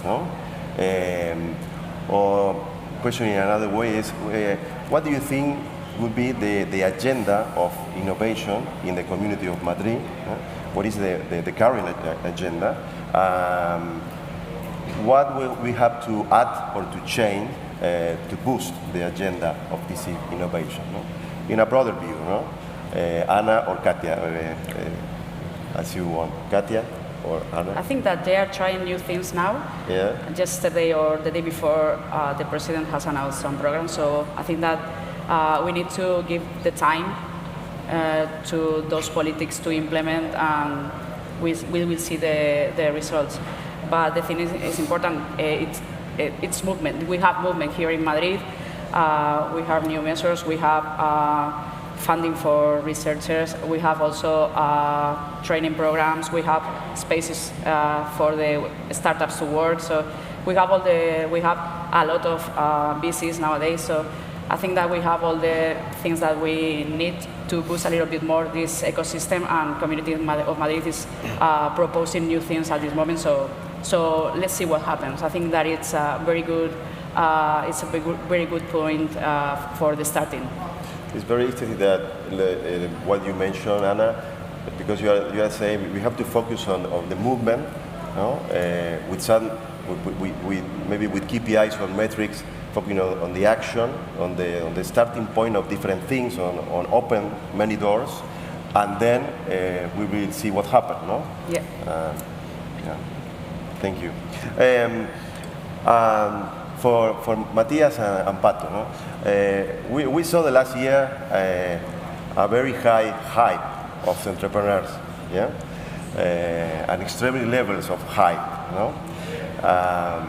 And we saw in many cases some entrepreneurs focusing on the business valuation rather than the value creation. Yeah? This is now is changing, you know. I think for good, but these two contexts, no? How do you see the impact of this situation in the ecosystem? No? In a good point, and maybe it's another point to improve, you know, and to learn. What is your point of view of this situation, Matthias or Pato? So the hype around entrepreneurship and more founders appearing and more VCs appearing. I think it's more than a hype. It's a trend, and it's a good trend. Okay. People are finally starting new companies, and it's okay to do that. And when I started my first company, there was not ecosystem, or either the word entrepreneur wasn't a word. It was like something weird to start any company. Today you have everything to start any company. Technology is there. It's easier than ever. And yeah, it was a bubble, or however you want to call it, around valuations. But that's the market, right? And the market has its ups and downs. And now it's correcting, and the focus is again on building value instead of valuations and raising money. So again, I believe I agree with you. It's okay. It's healthy. It's healthy ecosystem. I don't know, Matthias, what do you think? I just think it's market cycles, and it's fair, it's healthy. It had to happen, and it will happen again. Like the cycle is going to have an uptrend at some point again. So yeah, it's healthy. And I think the innovation ecosystem can do a little more about the hype that the entrepreneurs are implementing, every day, because we need a movement. The good part of the bubble, maybe, because different players move with a purpose. Sometimes it's different to align with an objective, but it's more powerful to align with a purpose, a long-term purpose, but to not depend on changes in the government or companies, or cycles. So the purpose here, I think, is very, very powerful to design, to write down. Thank you very much, Pato, Ana, Matthias, and Katia. It's a pleasure for me to be here with you. A lot of more questions, a lot of questions to talk about. We have time to close. Thank you very much, everybody. Thank you. Thank you. Thank you. Thank you to all of you. Thank you. Wonderful. Oops. Thank you so much. Absolutely great stuff. Launch, connect, invest. That is how you do it. Fantastic advice from our very, very brilliant panelists. Okay, we are now going to move swiftly on. We're going to actually take a step into the world of climate tech. This is an area very close to my heart. I live in a Masia in Spain, and we have solar panels on the roof. We are in the middle of a forest. We're totally off-grid, and I'm very grateful for innovative climate tech to make our lives very good to live in beautiful sunny Spain. But it's not just, you know, tree huggers and people who like nature. This is big business. Climate tech startups raised $40 billion in investment in last year alone. That's in 1 year, $40 billion in investment. This is big business. And we are thrilled today to discuss and analyze how different actors in the energy industry are promoting the optimization of its use, paving the way towards sustainability. So from blockchain, cooling systems to data centers optimization, technology is helping us create a more effective use of energy. And oh my goodness, this could not happen too soon. It is time for us to go green and make a better future and be better ancestors for our children. Energy is a huge part of this. We are now going to discuss optimizing energy efficiency, and we have a fantastic set of expert speakers for you. So ladies and gentlemen, please welcome to the stage our moderator for this next session, Managing Director at EDB Solar. Please welcome Gabriel Nebreda. Thank you. Thank you, Gabriel. And he is absolutely, we keep the good applause going, we keep the energy here, we've got caffeine flowing through our brain, through our veins even. Okay, now we're going to give a big round of applause to our Business Development Director, Southern Europe at OVH Cloud. Please welcome Antonio Pizarro. Thank you. Welcome, Antonio. Excellent. Now we're going to welcome the co-founder at Submer. Please give a big round of applause to Paul Weiss Soler. Thank you. Welcome, Paul. And now we're going to welcome, he looks after BizDev at SolarCoin, a very intriguing name for a company. I love it. Please give a big round of applause to Francois Sonnet. Welcome, Francois. And finally, finishing up the all-star lineup on the stage right now, we're delighted to have the co-founder and CEO at Orpheus. Please give a big round of applause to Carlos Morales. Muy bien. Okay, I'm so interested to listen to this panel. The stage is yours. Okay, thank you very much. Hello, everyone. Well, I'm very happy to be here today, especially with here presenting for companies that have something to say on energy efficiency. My name is Gabriel Nebreda. I'm the managing director of EDP Solar. And just for a quick introduction, we are a startup inside a large company. We started 3 years ago, and today we are leading the residential solar rooftop in Spain. So we are a company fully focused on energy efficiency and energy transition. But today, we are going to especially to talk about these 4 companies. Today, we are here in South Summit with lots of companies presenting their products, you know, presenting services that accelerate computation, that multiply delivery rates, that scale up operations. So everything is about more and more, quicker and quicker, bigger and bigger. That's fantastic, but what about the energy that we consume to be bigger? I think that's a very nice question. So today we have here 4 companies, and the interesting thing is that we are going to go across the startup spectrum. So we have from unicorns, big unicorns like OVH, passing like attackers and scaling up attackers like Submet. We have non-profit disrupting companies like SolarCoin. And we have also startups like Orpheus. So hopefully you will have a very nice conversation. But here the question is, how can we disrupt our markets, but at the same time respect the status quo of this planet, which is not going to be an easy question. Okay, guys, so I will start with Antonio. Antonio Pizarro is the business development director of OVH, which is the #1 cloud provider, if I'm not wrong, in Europe. So the question to you, Antonio, is, okay, so what is the role of cloud computing providers in the reduction of the carbon footprint and the contribution to the energy efficiency? Thanks, Gabriel. It's a pleasure to be here. Thank you very much. For us, it's a big challenge, and also because all the cloud providers are impacting for sure in the environmental way. So one of the challenges here is how to reduce in the better way to be efficient.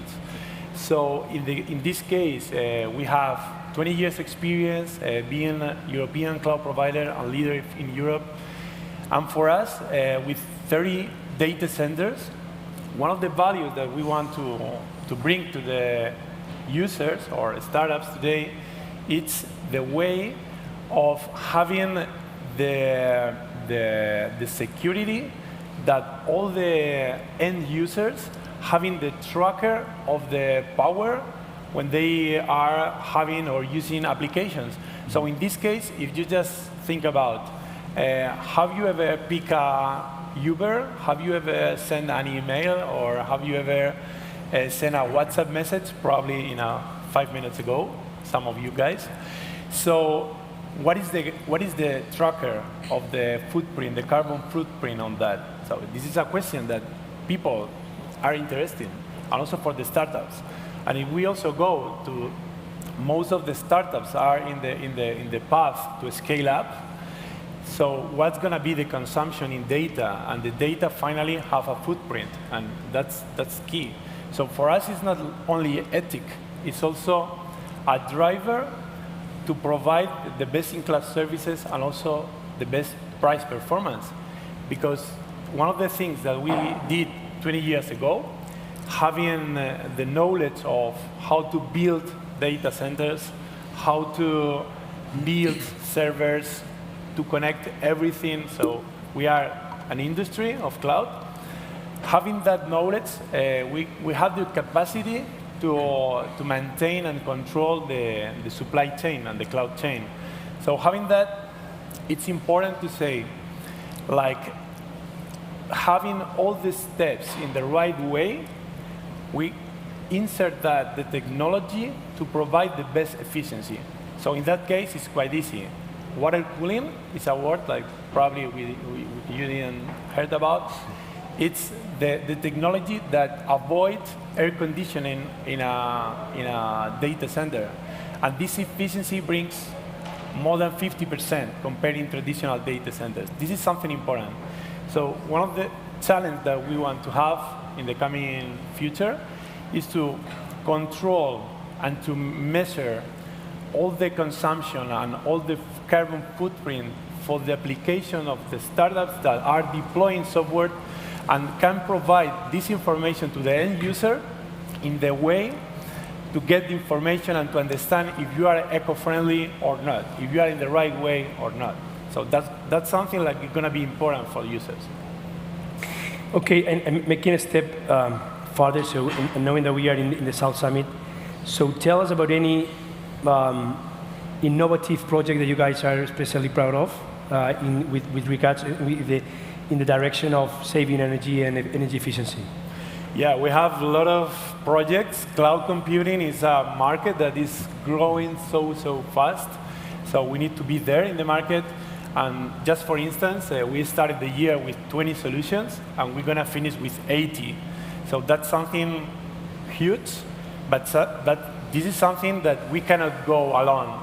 So thanks for the ecosystem, and when we call ecosystem is partners, but also startups that are supporting us and are collaborating with us in this area to deploy, to configure, to finally deliver new services, better for the environmental, better for the users, but finally having a different choice in the cloud catalog.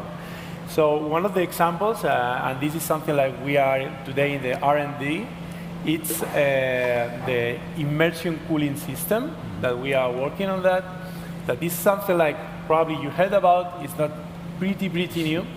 One of the challenges here is how to do it at scale. So you can do it for 10, just emerging doing an immersion of 10 servers in a, let's say, in a place. But if you want to do for 10,000, that's a new challenge. So we are probably investing on that, and in the coming future, we would announce what we do and how to do. Okay. This is the beauty of this type of events, because he's talking about immersion cooling, he's talking about partners, he's talking about this type of things, and precisely beside him we have a Paul Valls, who is the co-founder of Submer, which is a Spanish company, precisely is developing this type of technology, and hopefully we will exit this South Summit with an agreement here. So I have a couple of questions for you, Paul, but Antonio launched one about scalability. Don't just also please tell us about scalability. But for sure. My question to you is, with your opinion, which are the dirty secrets of data centers with regards to environmental impact? Yeah, so that's a very good question, and thank you for basically doing my job, because you covered most of the topics already. But yeah, data centers are very, very hungry, are getting bigger, hotter, and more expensive.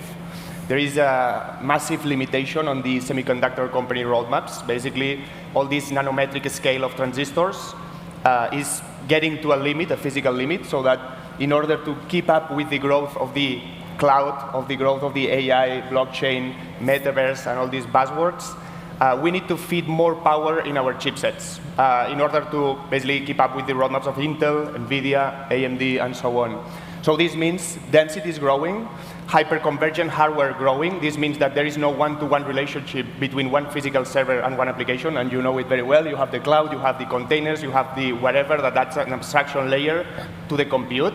So this means that in order to keep up with this growth, we need more powerful data centers and also more distributed, because as you know, during COVID times, you were doing a lot of calls and everyone spoke and the other answered, and there is this weird overlap. Imagine machines, machine-to-machine communications. No? This latency, these delays, microseconds in communications are really, really important. So what we see is hyperscalers trying to decentralize infrastructure closer to the end usage. So closer to regions like this, very warm and hot, but also in Middle East, in Africa, or in the North Pole. So more data centers, more distributed, more dense, and very, very hungry. Basically, the data centers and compute in general consume more electricity than India. It's crazy. And an average data center, an average cloud provider, usually uses direct evaporative cooling technologies. Glad to hear that OVH is looking at other technologies, by the way.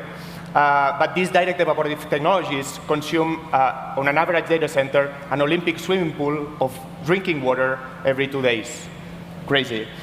So basically what we do at Submer is bringing sustainability, cost effectiveness for your pocket, and basically scale and flexibility to the cloud providers, the data center infrastructure, edge computing, and these institutional big crypto mining operations. Mm-hmm. We do that by a full stack immersion cooling technology that basically allows us to submerge any kind of compute in these bathtubs for electronics, like a jacuzzi for compute, that makes it orders of magnitude more efficient, and also allows us to slash by half the operational costs, what you were mentioning, and also slash by half the CapEx investment in these very expensive buildings. Another impact thing of data centers is this brick and mortar, usually ugly buildings that they place in different places and that don't create many jobs usually, and that spend a lot of energy. So the energy journey basically goes from generation and consumption, and it disappears. 98% of the electricity that these monsters need is translated into heat that is just rejected into the atmosphere.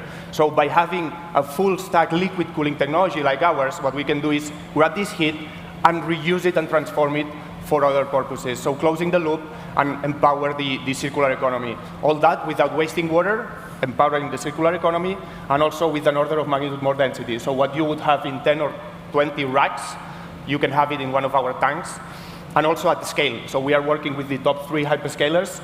I basically encourage you to speak with us a little bit, because I think that these guys tried before also, and they came back to us, like the mining operations on blockchain and crypto. You can imagine there is no more price-sensitive customers than Bitcoin miners.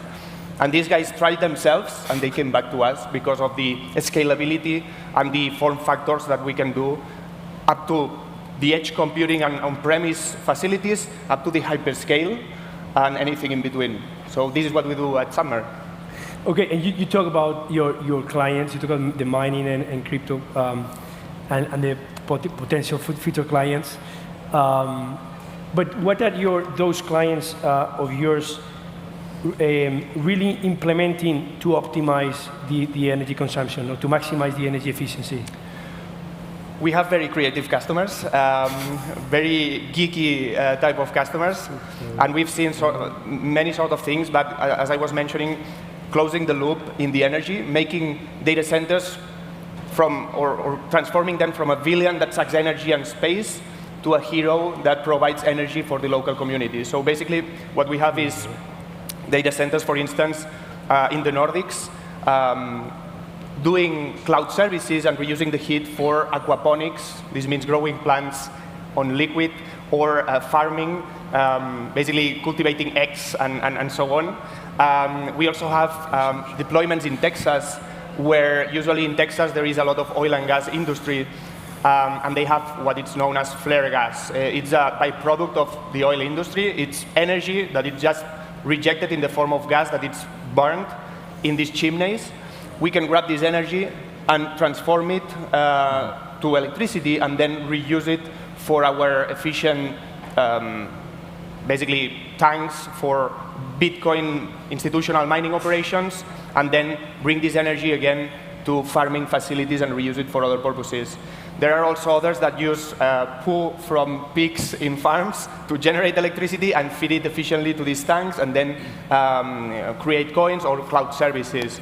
So in the end, what we see is many different creative ways, and also real estate being repurposed as data centers that otherwise wouldn't be possible. So for instance, instead of having massive buildings, very expensive buildings, why not reusing a parking lot if there's no people going to the office now? Or why not using a basement of a building that you are usually just using for storing, I don't know, whatever things? We can now reconvert it very easily to a data center, an edge computing data center that allows you to reduce latency, and then this same data center becomes the boiler of the building itself. So you are basically closing the loop and generating these synergies with the local community. So these sort of things are some of the examples that we are doing. No, amazing, amazing. Lots of opportunities there. Thank you very much, Paul.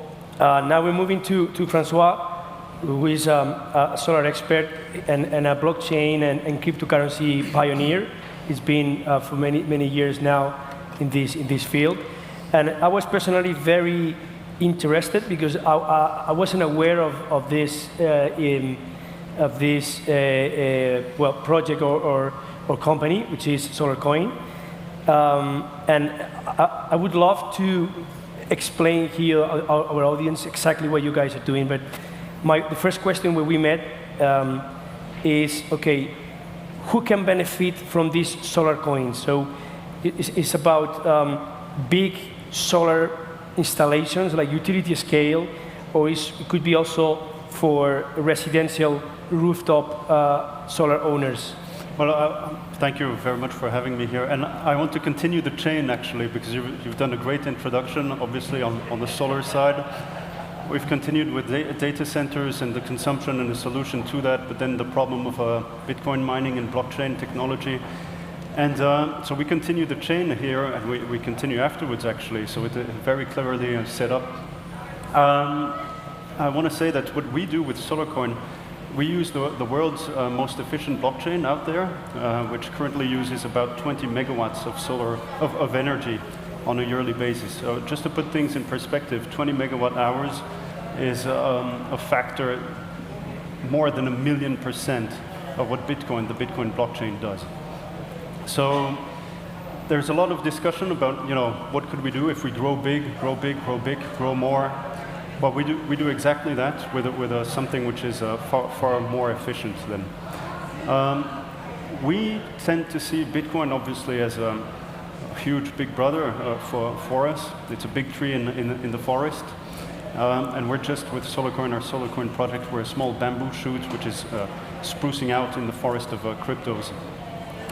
And yeah, SolarCoin is granted for free. So anybody can participate in it. We grant them to 50-watt peak solar installations, so basically solar kits. But we're also working with the world's largest solar installation, a 2-gigawatt peak in the Moroccan desert. So it's open to anybody who wants to participate in the network.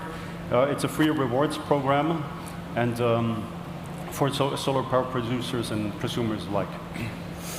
Okay, so I have two questions for you. So one is on the, I would say, user side, and the other one on SolarCoin side. So on the user side, so they, or actually, I do have a solar installation, okay? So how can I get the SolarCoins? What should I do? And do I have to pay anything? I'm going to get any money? So again, as it's free, I mean, anybody who's well, working with solar, so any solar power producer can either individually register their solar installation to the network, but we're also targeting solar monitoring platforms because we integrate a very simple API. It's this big on your screen, so fairly simple to integrate, and we grant those SolarCoins pretty much immediately afterwards directly to a wallet address. Obviously, you need to be crypto familiar, so I mean, you have to be able to work with a wallet applications, nothing more complicated than a bank account, I guess. And then you receive your first SolarCoins to that. Right now, the SolarCoin value is pretty low, so it's $3 cents per megawatt hour. So it's very low, obviously. But there's only upside value to it because we grant it for free to the solar participant. Where it becomes material, we believe it becomes material when we reach about 300,000 or 400,000 solar installations in the network. We're currently at 20,000, so we're currently scaling up. And the reason for that is then we reach a price point of $4 or $5 per megawatt hour, which in that case is significant to the balance sheet of a large IPP, so of large solar installations, so think solar farms. And the larger we grow, so the higher the price of a SolarCoin, the more impactful it is on the return on investment of an individual solar power producer. So even for households, it has a lot of impact. Again, because it's free, again, it has only upside value. Yeah, I mean, not everything is about money. So, I mean, actually for EDP, I told you I was very interested in using this reward, because it's not just giving money to people, it's giving the demonstration that they are contributing to something bigger. So I think that's very, very nice. So you said, yeah, just the figure that I didn't hear you well. So what is the volume that you guys are aiming to? The volume that you guys is your objective to make this thing scalable? Our goal, I'd say, is to bring in additional value for solar installations, so to have more people participating in solar at a global scale. We're currently in 150 countries already, but nevertheless, I mean, we're aiming to democratize solar energy, so to make it accessible. Accessibility is our main goal for anybody who produces solar energy. Okay. That's our main goal. Thank you, Francois. And now we have Carlos Morales, who's a co-founder of Orpheus, who's offering a very, very innovative solution for buildings. So we have, in Spain, we have many, many buildings, which are, most of them, simple-minded, just to say something nice. So how to put intelligence on that is definitely a challenge that we have to tackle. So, Carles, how can Orpheus help to generate a quick change? Yeah, for us, that as you said, Gabriel, we are in the smart building stuff, and we are focused on, and also related to the question, on how can we design a solution that can fit for today's world. I mean, there's plenty of people talking about smart building stuff for buildings that already have to be built, or new solutions that you need to enter in the very beginning of the design of that building. Yeah. So as we think that the major challenge for this world now with the climate crisis is to fit solutions today for today's world, we focused on how can we help digitalizing buildings that already are already built, like for example here in the South Summit. Yeah, any of you are aware how much or how is the impact of the energy impact of this event? Because having that space, like in a good climatization, good ventilation and stuff, we are not aware. We are just thinking about super new fancy buildings or super futuristic stuff, and we're forgetting the ones that are built today. Just to give a number, in 50 years, we will still have the 50% of the buildings are already working. So we cannot wait to put all of that technology that we are growing because it is too late. Okay, but so when we go to a building, we usually don't take much care of that. I mean, it's kind of part of the I would say the view, no? So you enter the building, you do your work, and you get out. So you don't pay attention to much things. So how can you make this energy efficiency sexy for those who are entering a building and get out? So to start, at least pay 1 minute attention to energy efficiency of that building. Yeah, I think that's the major thing that we want to see, we that are the occupants of the buildings. I think we are the ones that can only change the mind of companies and start positioning energy efficiency not like in the side of I'm going to or this building is going to take minor costs and stuff like that. No, we have to put energy efficiency on the core of the business, saying in a kind of reputation and explaining to everyone that is entering. No? And in that way, putting energy efficiency as a tool to grow more the company and not just as an operational improvement is the way that we are tackling it in order to make it the thing that there is absolutely no sexy at all until now, that is energy efficiency. So try to make it a tool to gain reputation or to connect more with a company or with a building or with a business that you are entering in. So for example, you can put your Orpheus platform in the building, not this one, but the other building, and make the people who's entering pay a little attention of the energy around it. And in fact, we already put some of our sensors here in the South Summit. So if you find a QR of Orpheus, you will be able to check fantastic. That. Okay, we are energy efficient, but also time efficient as well. We are very punctual. We have few minutes left. I don't know if anyone has any question for these companies. Okay, it's 3 seconds left. So, okay, fantastic. So thank you very much. Thank you. Thank you. Oh, okay, there's a question over there. Sorry, I didn't see you.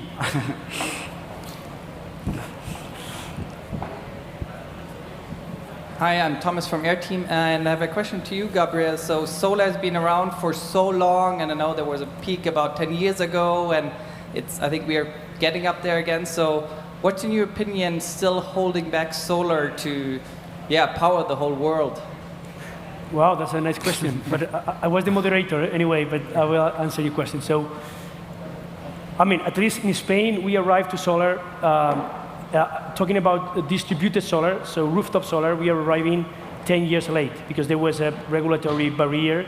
There was it wasn't a real barrier, it was a regulatory. In Spain, we have everything. We have the sun, we have the technology of the meters, we have everything. We are probably the top 1 or 2 in terms of solar potential, combining all the elements that you need. But we kick off just a couple of years ago. Now we have to gain the time. Now Spain in the last 2 years, doubled installations of solar rooftop every year. So I think we are in the right path. We have to catch up. But I think the potential is enormous, it's huge. Now we have a commitment not only to save energy, but also to be more independent. That's a commitment that all of us have to have.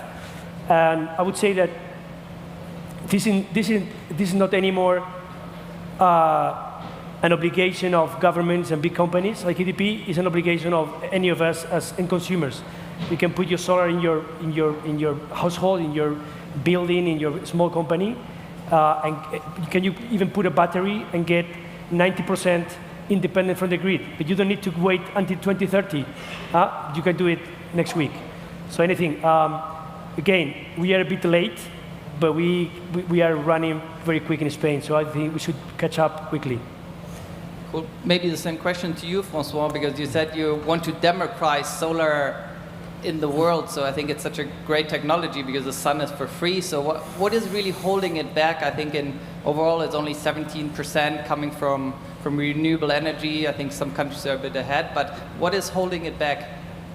Nothing, actually, right now. That's a great question because just last week, I think the European Union just kicked up their 2030, and actually it's decreasing to 2025 also, objectives for solar energy, and which is to double, more than double actually, the current capacity. We're currently at 1 terawatt of solar energy globally. To put things in perspective, one nuclear power plant is 600 megawatts. So that's the equivalent of 300 nuclear power plants 200 nuclear power plants equivalent in solar. That's how much solar we already have. And the European Union, in the European Union, we're at 300 gigawatts. So the idea is to more than double that. I think it's 650 gigawatts. I don't have the correct numbers, which is massive. I mean, it's significant. To be honest, that's still not enough. So yeah, we hope there's a lot of tools out there. There's renewable energy credits. There's energy efficiency, of course. There's efficiency, of course, in data centers, which can help. So I think it all goes from two sides: better production, so renewables, but also mitigation on the carbon side. So producing less, having a better carbon impact, basically. Yeah. Exactly. The end is, I mean, the question is, what is the environmental price that we have to pay to be bigger and faster? So the end, I think, in this South Summit, all these companies, we have to put our creativity, our energy at work to make things faster and bigger, but on the energy side, to be tinier and tinier. Thank you very much. Muchas gracias. Thank you. Wonderful, absolutely wonderful. Muchísimas gracias a todo. That was great. How inspiring. I mean, if any country in the world should be a solar superpower, it should be Spain. And I think it will be Spain. I have complete faith. Oh, guys, thank you. Once more, round of applause for our wonderful panelists. Sorry, we have more people coming on. We run a tight ship here. As mentioned in the introduction, I live in a property that is 100% solar powered. It is off grid. My wife designed a system. We found a guy to put it on the top of our Masia. We have a generator. We stick it on for maybe like 2 or 3 times in the entire year. Solar power is magic. If you can implement it, the government will give you grants. There is lots of opportunity out there for everyone in this room. Individuals, companies, folks in the ecosystem, business, we all need to get on board. Okay, we are going to move on into a section which is all about innovation. It is the grand finale of our very special program here, organized by Comunidad de Madrid, Madrid Más Day, and we are celebrating Madrid Kilómetro Zero Innovación y Startups, and we're going to discuss the mobility revolution. I am thrilled to invite to the stage your moderator for the next session. Please welcome, he is the general partner at the Venture City. Welcome to the stage, Andrés Dancausa Vicente. Thank you, gracias. We need to give some applause for our amazing rock stars joining us on the stage. Gracias, bienvenidos. Okay, keep those applause going because we are now going to be joined by the co-founder and COO at GoGo Network. Please welcome to the stage, Yasmin Faj. Welcome, Yasmin. Great to see you. Wonderful. We're now going to welcome the co-founder and partner at Assembly Ventures, Chris Thomas. Chris Thomas, welcome to the stage.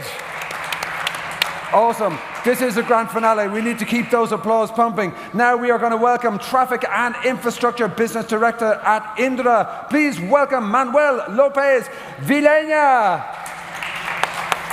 Gracias. Manuel Lopez Villena, disculpe. And now we're going to welcome from SACIR, the Technical Director, and he also looks after concessions. Please give a warm round of applause to Alvaro Sagrario. Muy bien. Thank you so much for joining us. The stage is yours. Thank you. Thank you and good morning. Good morning, Madrid. I just wanted to say that. Thanks for coming, all of you. It seems very pointed that today, the last day of South Summit here in Madrid, a few hours before that, all of us will be probably in a van or doing carpooling, on a train or a tram or a plane, that we are talking about mobility, right? It is super exciting today. And it's not about just mobility. Actually, this panel is called the mobility revolution, not just the future of mobility. Because when we are talking about mobility, we are talking about too many different things. We are talking about clean energy, air pollution, we are talking about traffic jam, we are talking about a lot of other challenges that our society has ahead. And today, to discuss about mobility, we have an incredible group of panelists with huge experience in the field, and they are going to share with us all their thoughts. Today we have Yasmin Faz, that's correct, right? Yasmin is CEO of Gogo Networks, as well as founder of Gogo Networks. She also is operating partner at Bass Ventures. She holds an MBA from Columbia University, right? Well, you know it very well. Right? Yes, yes. She's also managing director and CEO of a SPAC of $270 million, listed on the NASDAQ. And she has a huge experience in mobility and in private equity when he was before serving for McKinsey in New York, different places actually, but especially in the New York offices. So welcome, Thank you. Yasmin, happy to have you here. Thank you. Then we have to Chris Thomas. Chris is founder and partner at Assembly Ventures, an incredible fund investing specifically in mobility. He has huge experience, not just leading a lot of operations and M&A acquisition in this space. I would say that you have taken part of the largest operations in the space. But you served also, which is super interesting for us in Europe, as in the US Army in Iraq a few years ago, and also as investment banker in New York, right? Too? New York and San Francisco. Yeah. You were founded, if I'm not wrong, of the Michigan Institute of Mobility, right? And also the Detroit Mobility Lab, right, a few years ago. And you hold, I think, an MBA also from Yale. Yes. Wow, that's very impressive. We have also, let's go with Alvaro. Alvaro is, sorry, I need to read that part, yeah. There is a technical director in SACIR, Concesiones, as well as member of the board in SACIR in too many places. He just came from Australia, leading different projects you have in civil infrastructure. You are a civil engineer, and she has been working there for more than 12 years, managing projects of more than $1.2 billion in this field, and working across the world in UK, Europe, Australia, the States, Spain, for sure, a lot of countries. Welcome, Alvaro. And last but not least, we have to Manuel Lopez Vilena, who is not just telecommunication engineer, and you hold an MBA from IE University, right? He's officially he leads the transportation innovation and head of the area of tool solution and access control, which is very amazing too in this huge company called Indra for more than 15 years, leading a very large group of people, right? So thanks to all of you for coming. Let's go with the questions. You know, you are today the ones who will bring the value to the panel. So let's start maybe with you, Yasmin. You define yourself like being passionate about bringing innovation and systemic changes to society, right? And that's why probably you launched Gogo in 2018, a few years ago. And I think your dream is to create the autonomous cities in the future around the world. That's your purpose as entrepreneur, also as investor, right? And everybody knows that when we are talking about mobility, we are talking about the future, about autonomous mobility. But the question that we are posing ourselves is when and how, right? So Yasmin, let us know about what are you doing in Google Networks, and what are the challenges you see ahead in the industry to turn into an autonomous world. Okay, it's a long question, but maybe just to give also explanation about systemic change. I think what I mean is just like this is the way we are moving today is not sustainable, makes no sense. You have 1.2 people per car. The cities, the emission of the city are just unbearable. The last mile delivery level is increasing. So the question is like, how do you make like cities and people live just better life? The question about autonomy is a question that I've been like suffering and living deeply since the last 3 or 4 years, and I would say that my thinking has evolved over time. A couple of years ago, I think we were all dreaming of fast-paced change driven by maybe the robotaxi rail and so on. I think we got more humble over the past years and looked more about, okay, what does really autonomy mean, and how can you define use cases that have a chance to have a shorter time to market? What can you do now without having to transform totally like cities from one day to another? What are the steps that you can do? And so that's why we focus on, okay, how can we simplify technology? So there are two things. One is like, of course, if you transport packages instead of people, you simplify the work of the algorithm. If you work in geo-localized area, you simplify the work of the algorithm. If you work at limited speed, you simplify the work of algorithm. So I would say from a vision of really, let's say, mobility, autonomous mobility, transporting people and enchanting, we move toward the last mile logistic angle, where I can see and foresee less hurdle in regulation and also in technology.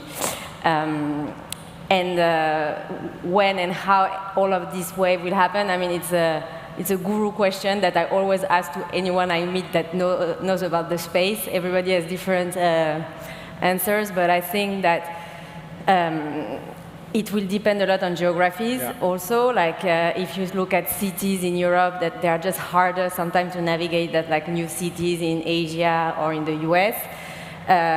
So again, I think there's not one answer for this question. I wish there was one, but I think you need to look at what type of mobility, the use cases, the geography, and then try to map that over time. But for sure, the logistic, be it trucking or last mile delivery, can happen in the next couple of years, and we see it. And the mobility of passenger, I think it's a more of a further wave. It's not like in 20 years, but it might be more like in 7.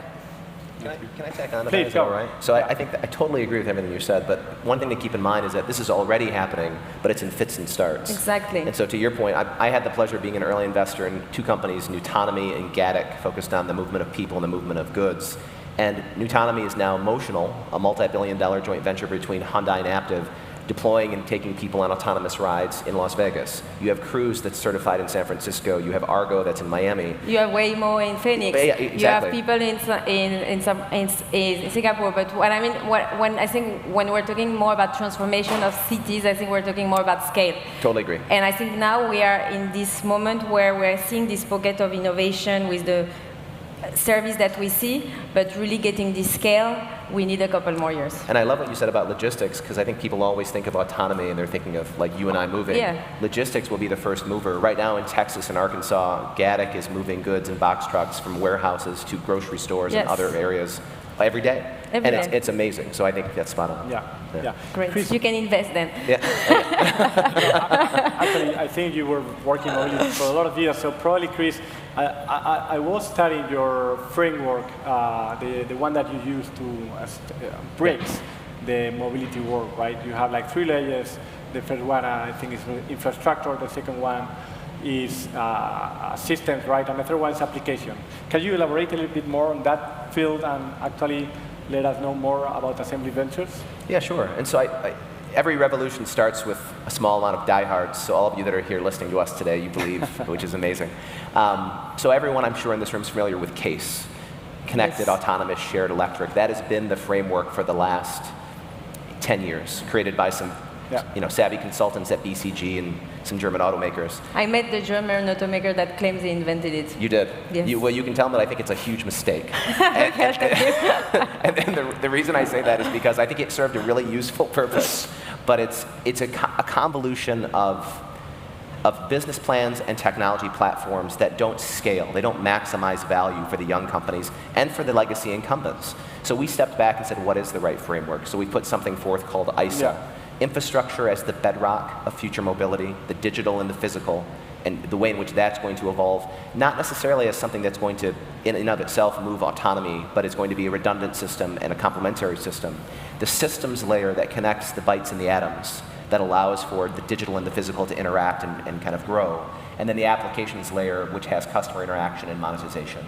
But that ISA framework allows you, in our opinion, to maximize value, to maximize impact, and to have a framework that is standard to ensure that everyone's talking the same language in industry. Yeah, no, I love this. I'd never heard about it, to be honest, but I think the difference is one is more case, is more like the end state, that cars will be autonomous, connected, electric, and so on, and yours is more how do you get there, no? Absolutely. And I think for us, like with us at Assembly, we talk about how we invest in the men and women that move the world.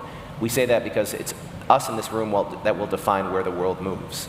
So we believe strongly that the Western world, from the Americas to Europe, has an incredible role to play both through partnership and technology innovation, and that we have this really unique opportunity to empower the legacy industrial centers of the West.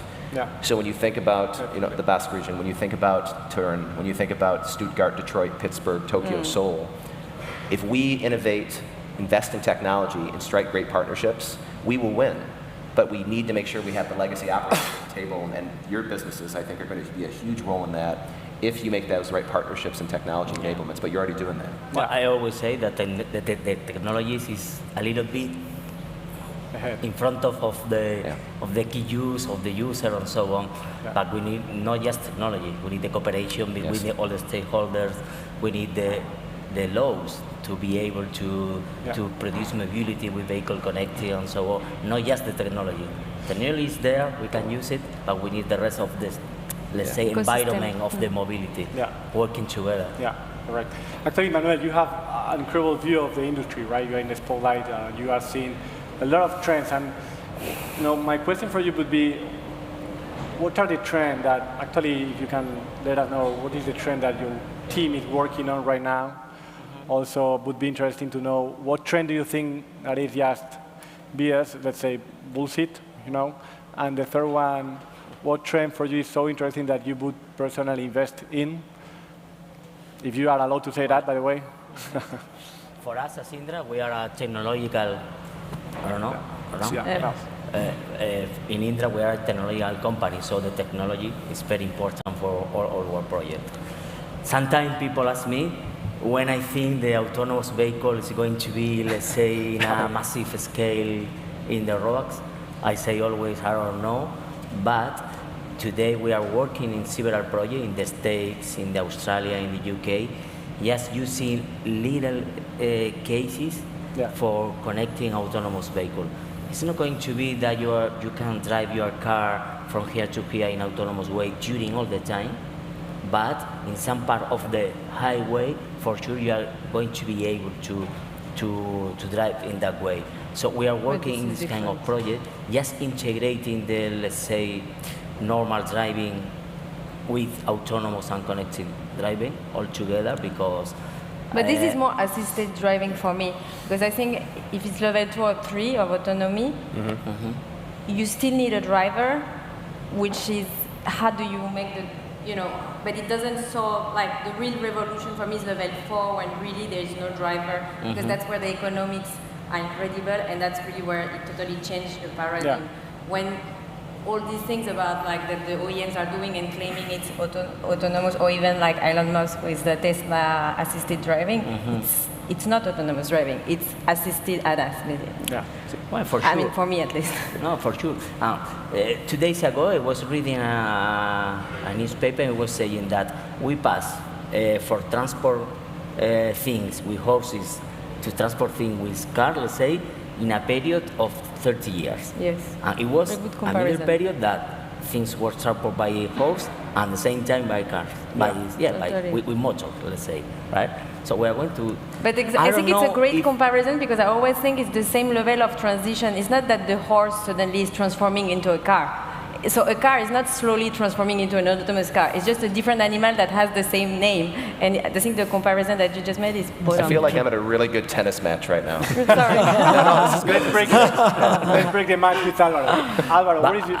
Sorry. Just to say, at the end of the day, we are technological, I say, but the main thing that we are working is to reduce emissions, to avoid congestion to go to the city, because the space in the downtown is always the same. So we have to avoid congestion, and we have to solve the real-time needs that the people have today, from going here to here in real time, combining low emissions, combining no congestion. Yeah. That's the role that the technology has to play in this environment, I think. Let's give the floor to Alvaro, because in SACIR you have a very good vision also in the about the mobility world, and you are expert in infrastructure, which is specifically a layer that Chris was mentioning before. So what is the key role that SACIR is going to play in the future of mobility in the world from that point of view? Well, I think it's obvious that many of these changes are happening now, and many more will happen. There are many technologies that will come, but definitely we need to integrate these technologies with the infrastructure around. So, okay, we are having sharing vehicles. We need to integrate these sharing vehicles with existing infrastructure. We need to develop parkings, hubs, and all this technology. The way that we can integrate it is working together with the governments, because governments by themselves are going to have difficulties, particularly this time where leverage or debt of all the cities is quite high. So the investment from the private sector is critical to develop all these technologies on all the infrastructure that is required. So we really see that infrastructure is going to require a vast amount of investment and working with the administrations to develop the technology that many companies are developing at this point in time. Yeah. I know that the world is very, big and complex in this regard, but do you see any specific challenge from the legal point of view for a lot of cities that maybe nobody's covering right now, and probably you have a good view on this, talking about countries that are more advanced in this regard, trying to solve all these mobility challenges we have ahead? Chris? I'm sorry, can you restate the question? No, the question is to understand what are the legal changes you see. The legal changes, the regulatory environment. The regulatory changes, There are so many. And I think the reason is that you have this patchwork of well-intentioned regulations that actually they are slowing down and pushing against the evolution and the revolution in mobility. And so I love what you said about the necessity of working with government. I think you need to have these triple Ps, public-private partnerships that are truly incenting and empowering the user. But I also think you need to look at infrastructure with a digital-first mindset. And there's still a focus on, and there needs to be, frankly, on how do we actually maintenance, build, and repair our legacy physical infrastructure. But digital infrastructure businesses, what is digital infrastructure? I mean, you're talking about the future of payment, the future of kind of AI overlay and safety. I think digital on a standalone basis can be more valuable than the physical over time. But the regulatory environment as it relates to autonomous passenger, as it relates to corridors for logistics, as we think about not only just terrestrial, not only land-based infrastructure regulatory environments, but aerospace. How are we looking at differentiated robots and drones and how they're being utilized as well? It's going to be very difficult because you have a legacy regulatory environment that is just starting to bone up on how do they have the ability to regulate and work with the private sector in a way that doesn't legislate for the sake of legislation, but actually incents technology and safety. You're always very close to regulator, right? What is your point of view that field? In my opinion, I think that for the point of view of the technological point of view, right, we have to rule the different protocols to use the same, everyone, each stakeholder go in his own way without taking in account the rest of the stakeholder, right? But right now, for instance, in the autonomous mobility, one pilot here, another pilot there, they are working good, but we need the law, we need the legislation, we need the law, the rules, the regulatory framework, to put that in a massive population and in an easy way for the social side to accept to this kind of technology. That's, in my opinion, the role that a government can play in this environment. I think just to clarify something, one of the risks of working with the government sometimes is sudden changes from one side to the totally the opposite. So certain principles need to be agreed within the government. So there is a critical path to follow. The way of adjusting these principles might be the cooperation between public and private sector, which is paramount to the success of this implementation of technology. Yes. Yeah. But I like to hear that you say that regulation is such an issue because, like, I always consider the US that it's like much easier than Europe. It should be. It should be, if right? you go to Europe, you will see like half of our work is regulatory work at national, at city, and at Brussels level. We've had regional, state, and kind of. There's nothing at the federal level, which is a lack of political will, in my opinion, that hasn't been but done. at least you can have commercial licenses at scale in some cities. You have like sidewalk robots that have a real regulatory legal entity. Like in Spain, we're launching, for instance, like just the sidewalk robots. They have no name. They don't even know what it is. So we're always like, this is the biggest challenge, regulation, and also the use of the space.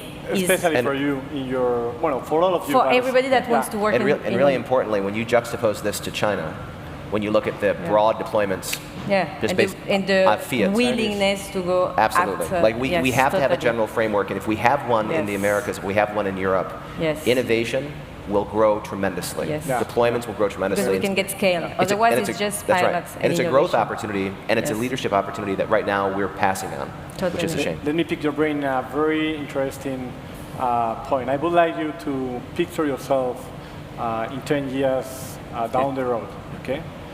And it's 8:30, or probably the rush hour, the equivalent to the rush hour in your city, and you have a meeting very early in the morning. How do you get there? I think nobody has a crystal ball. But I think it's going to be faster. For sure, we'll get quicker. It's going to be cheaper and safer. That's for sure. I can foresee many different transport ways of reaching to one place, sharing different transportation methods to reach to one point. Intermodal transportation, I think, is the. I think we have to work in a multimodality way of transport, right? Right now we are in the States working in a reversible lanes. I think it's a very good idea just to access to the city. Imagine 4 lanes in the morning and then in the afternoon reversible and getting a 4 lane out of the city. It's a solution that you are at least pushing over the world there. But as Alvaro said, we don't have the crystal to see the future. But if you want to go there, maybe during the middle, you are going to find some solution. Because you want to go there, and it's going to be good for the mobility for sure. Chris, what about you? This is a future that I know, actually, which I know very few. Disagree with that. But I know this one, and depending on where I'm going, there'll be 2 ways. I'll either walk, and I say that because I think we're going to see infrastructure be centered around more of a human context, and people are going to be in environments and in cities, which makes that you're not commuting there. But if I am commuting, if I'm going to a meeting, I'm going to be a member of a service, and whether that's from our friends at Stellantis or at Volkswagen or at Toyota, and I will have access to all differentiated types of mobility, and I will have a credit to use those assets as I need them. The single-owned automobile, I think, for especially young families and individuals that want that freedom, that's going to continue to be a big business. But the flexibility of multimodal, but within a context in which I understand all my options, that's a business plan. That's a $1 billion company that doesn't exist yet, and that's exciting. And that's the one that you want to invest. That's what I'm good. Yeah, right? If you know this company, talk to me. Let's talk to you. What about you? How do you get your first meeting 10 years from now? I think I kind of agree with Chris. I don't see that in 10 years there will be actually so much traffic. I mean, maybe I'm very optimistic, but I think hopefully we will find solution to avoid that. I think by then, I agree, there will be almost no ownership of assets. So it will be more like you have a cell phone and you have a membership and that's it. I believe that it will be much more also like shared. Like we are struggling now with pooling because there's not enough liquidity. But I believe that like when people have no more ownership of private cars, then it's going to be much more massive, the pooling opportunity. So you will be able to be driven with maybe 1 or 2 people on your way, but without having to drive or to pay for a car. So like an Uber pool, but that actually works. And then I kind of hope that like in 10 years, yes, you'll have a lot of actually vehicles that won't have human drivers that will take you from one place to another like in a more autonomous way. And I think also cities will have changed a lot. A lot of city centers will be without cars. So then it will be more like what you're saying, walking or micromobility. And then the rest, hopefully, will be more fluid with shared, connected, autonomous electric vehicles. Right. Unfortunately, the time is constrained, guys. So, wow, at the end. Thanks for your time today, your thoughts. I really think it was a really good conversation. Thank you for coming today. Thank you. Thank you. Wonderful. Muchísimas gracias a todo. What a great way to end off our very special day here in the Next Big Thing stage at the heart of South Summit. Thanks so much to all of our speakers, our partners. Thank you to Madrid Mass Day. Thank you to the Comunidad de Madrid. And thank you for joining us to celebrate Madrid Kilómetro Zero Innovación y Startups. Our closing ceremony for South Summit is happening, kicking off very soon. You will meet the President of Spain, the Mayor of Madrid, and the Queen of South Summit, our beloved Maria Benjumea. And my name is Oisín Lunny. Please feel free to connect on the socials. Remember to go to our closing concert tonight featuring Bob Sinclair, Abraham Mateo, Palazza Colón, starting at 7:30, free entrance. Thank you so much to our dream team right here. B, Antonetta, Pascal, Maria, Laurentiu, Marta, Adrian, and everyone else behind the scenes. Muchísimas gracias. Hasta la próxima, amigos. Adiós.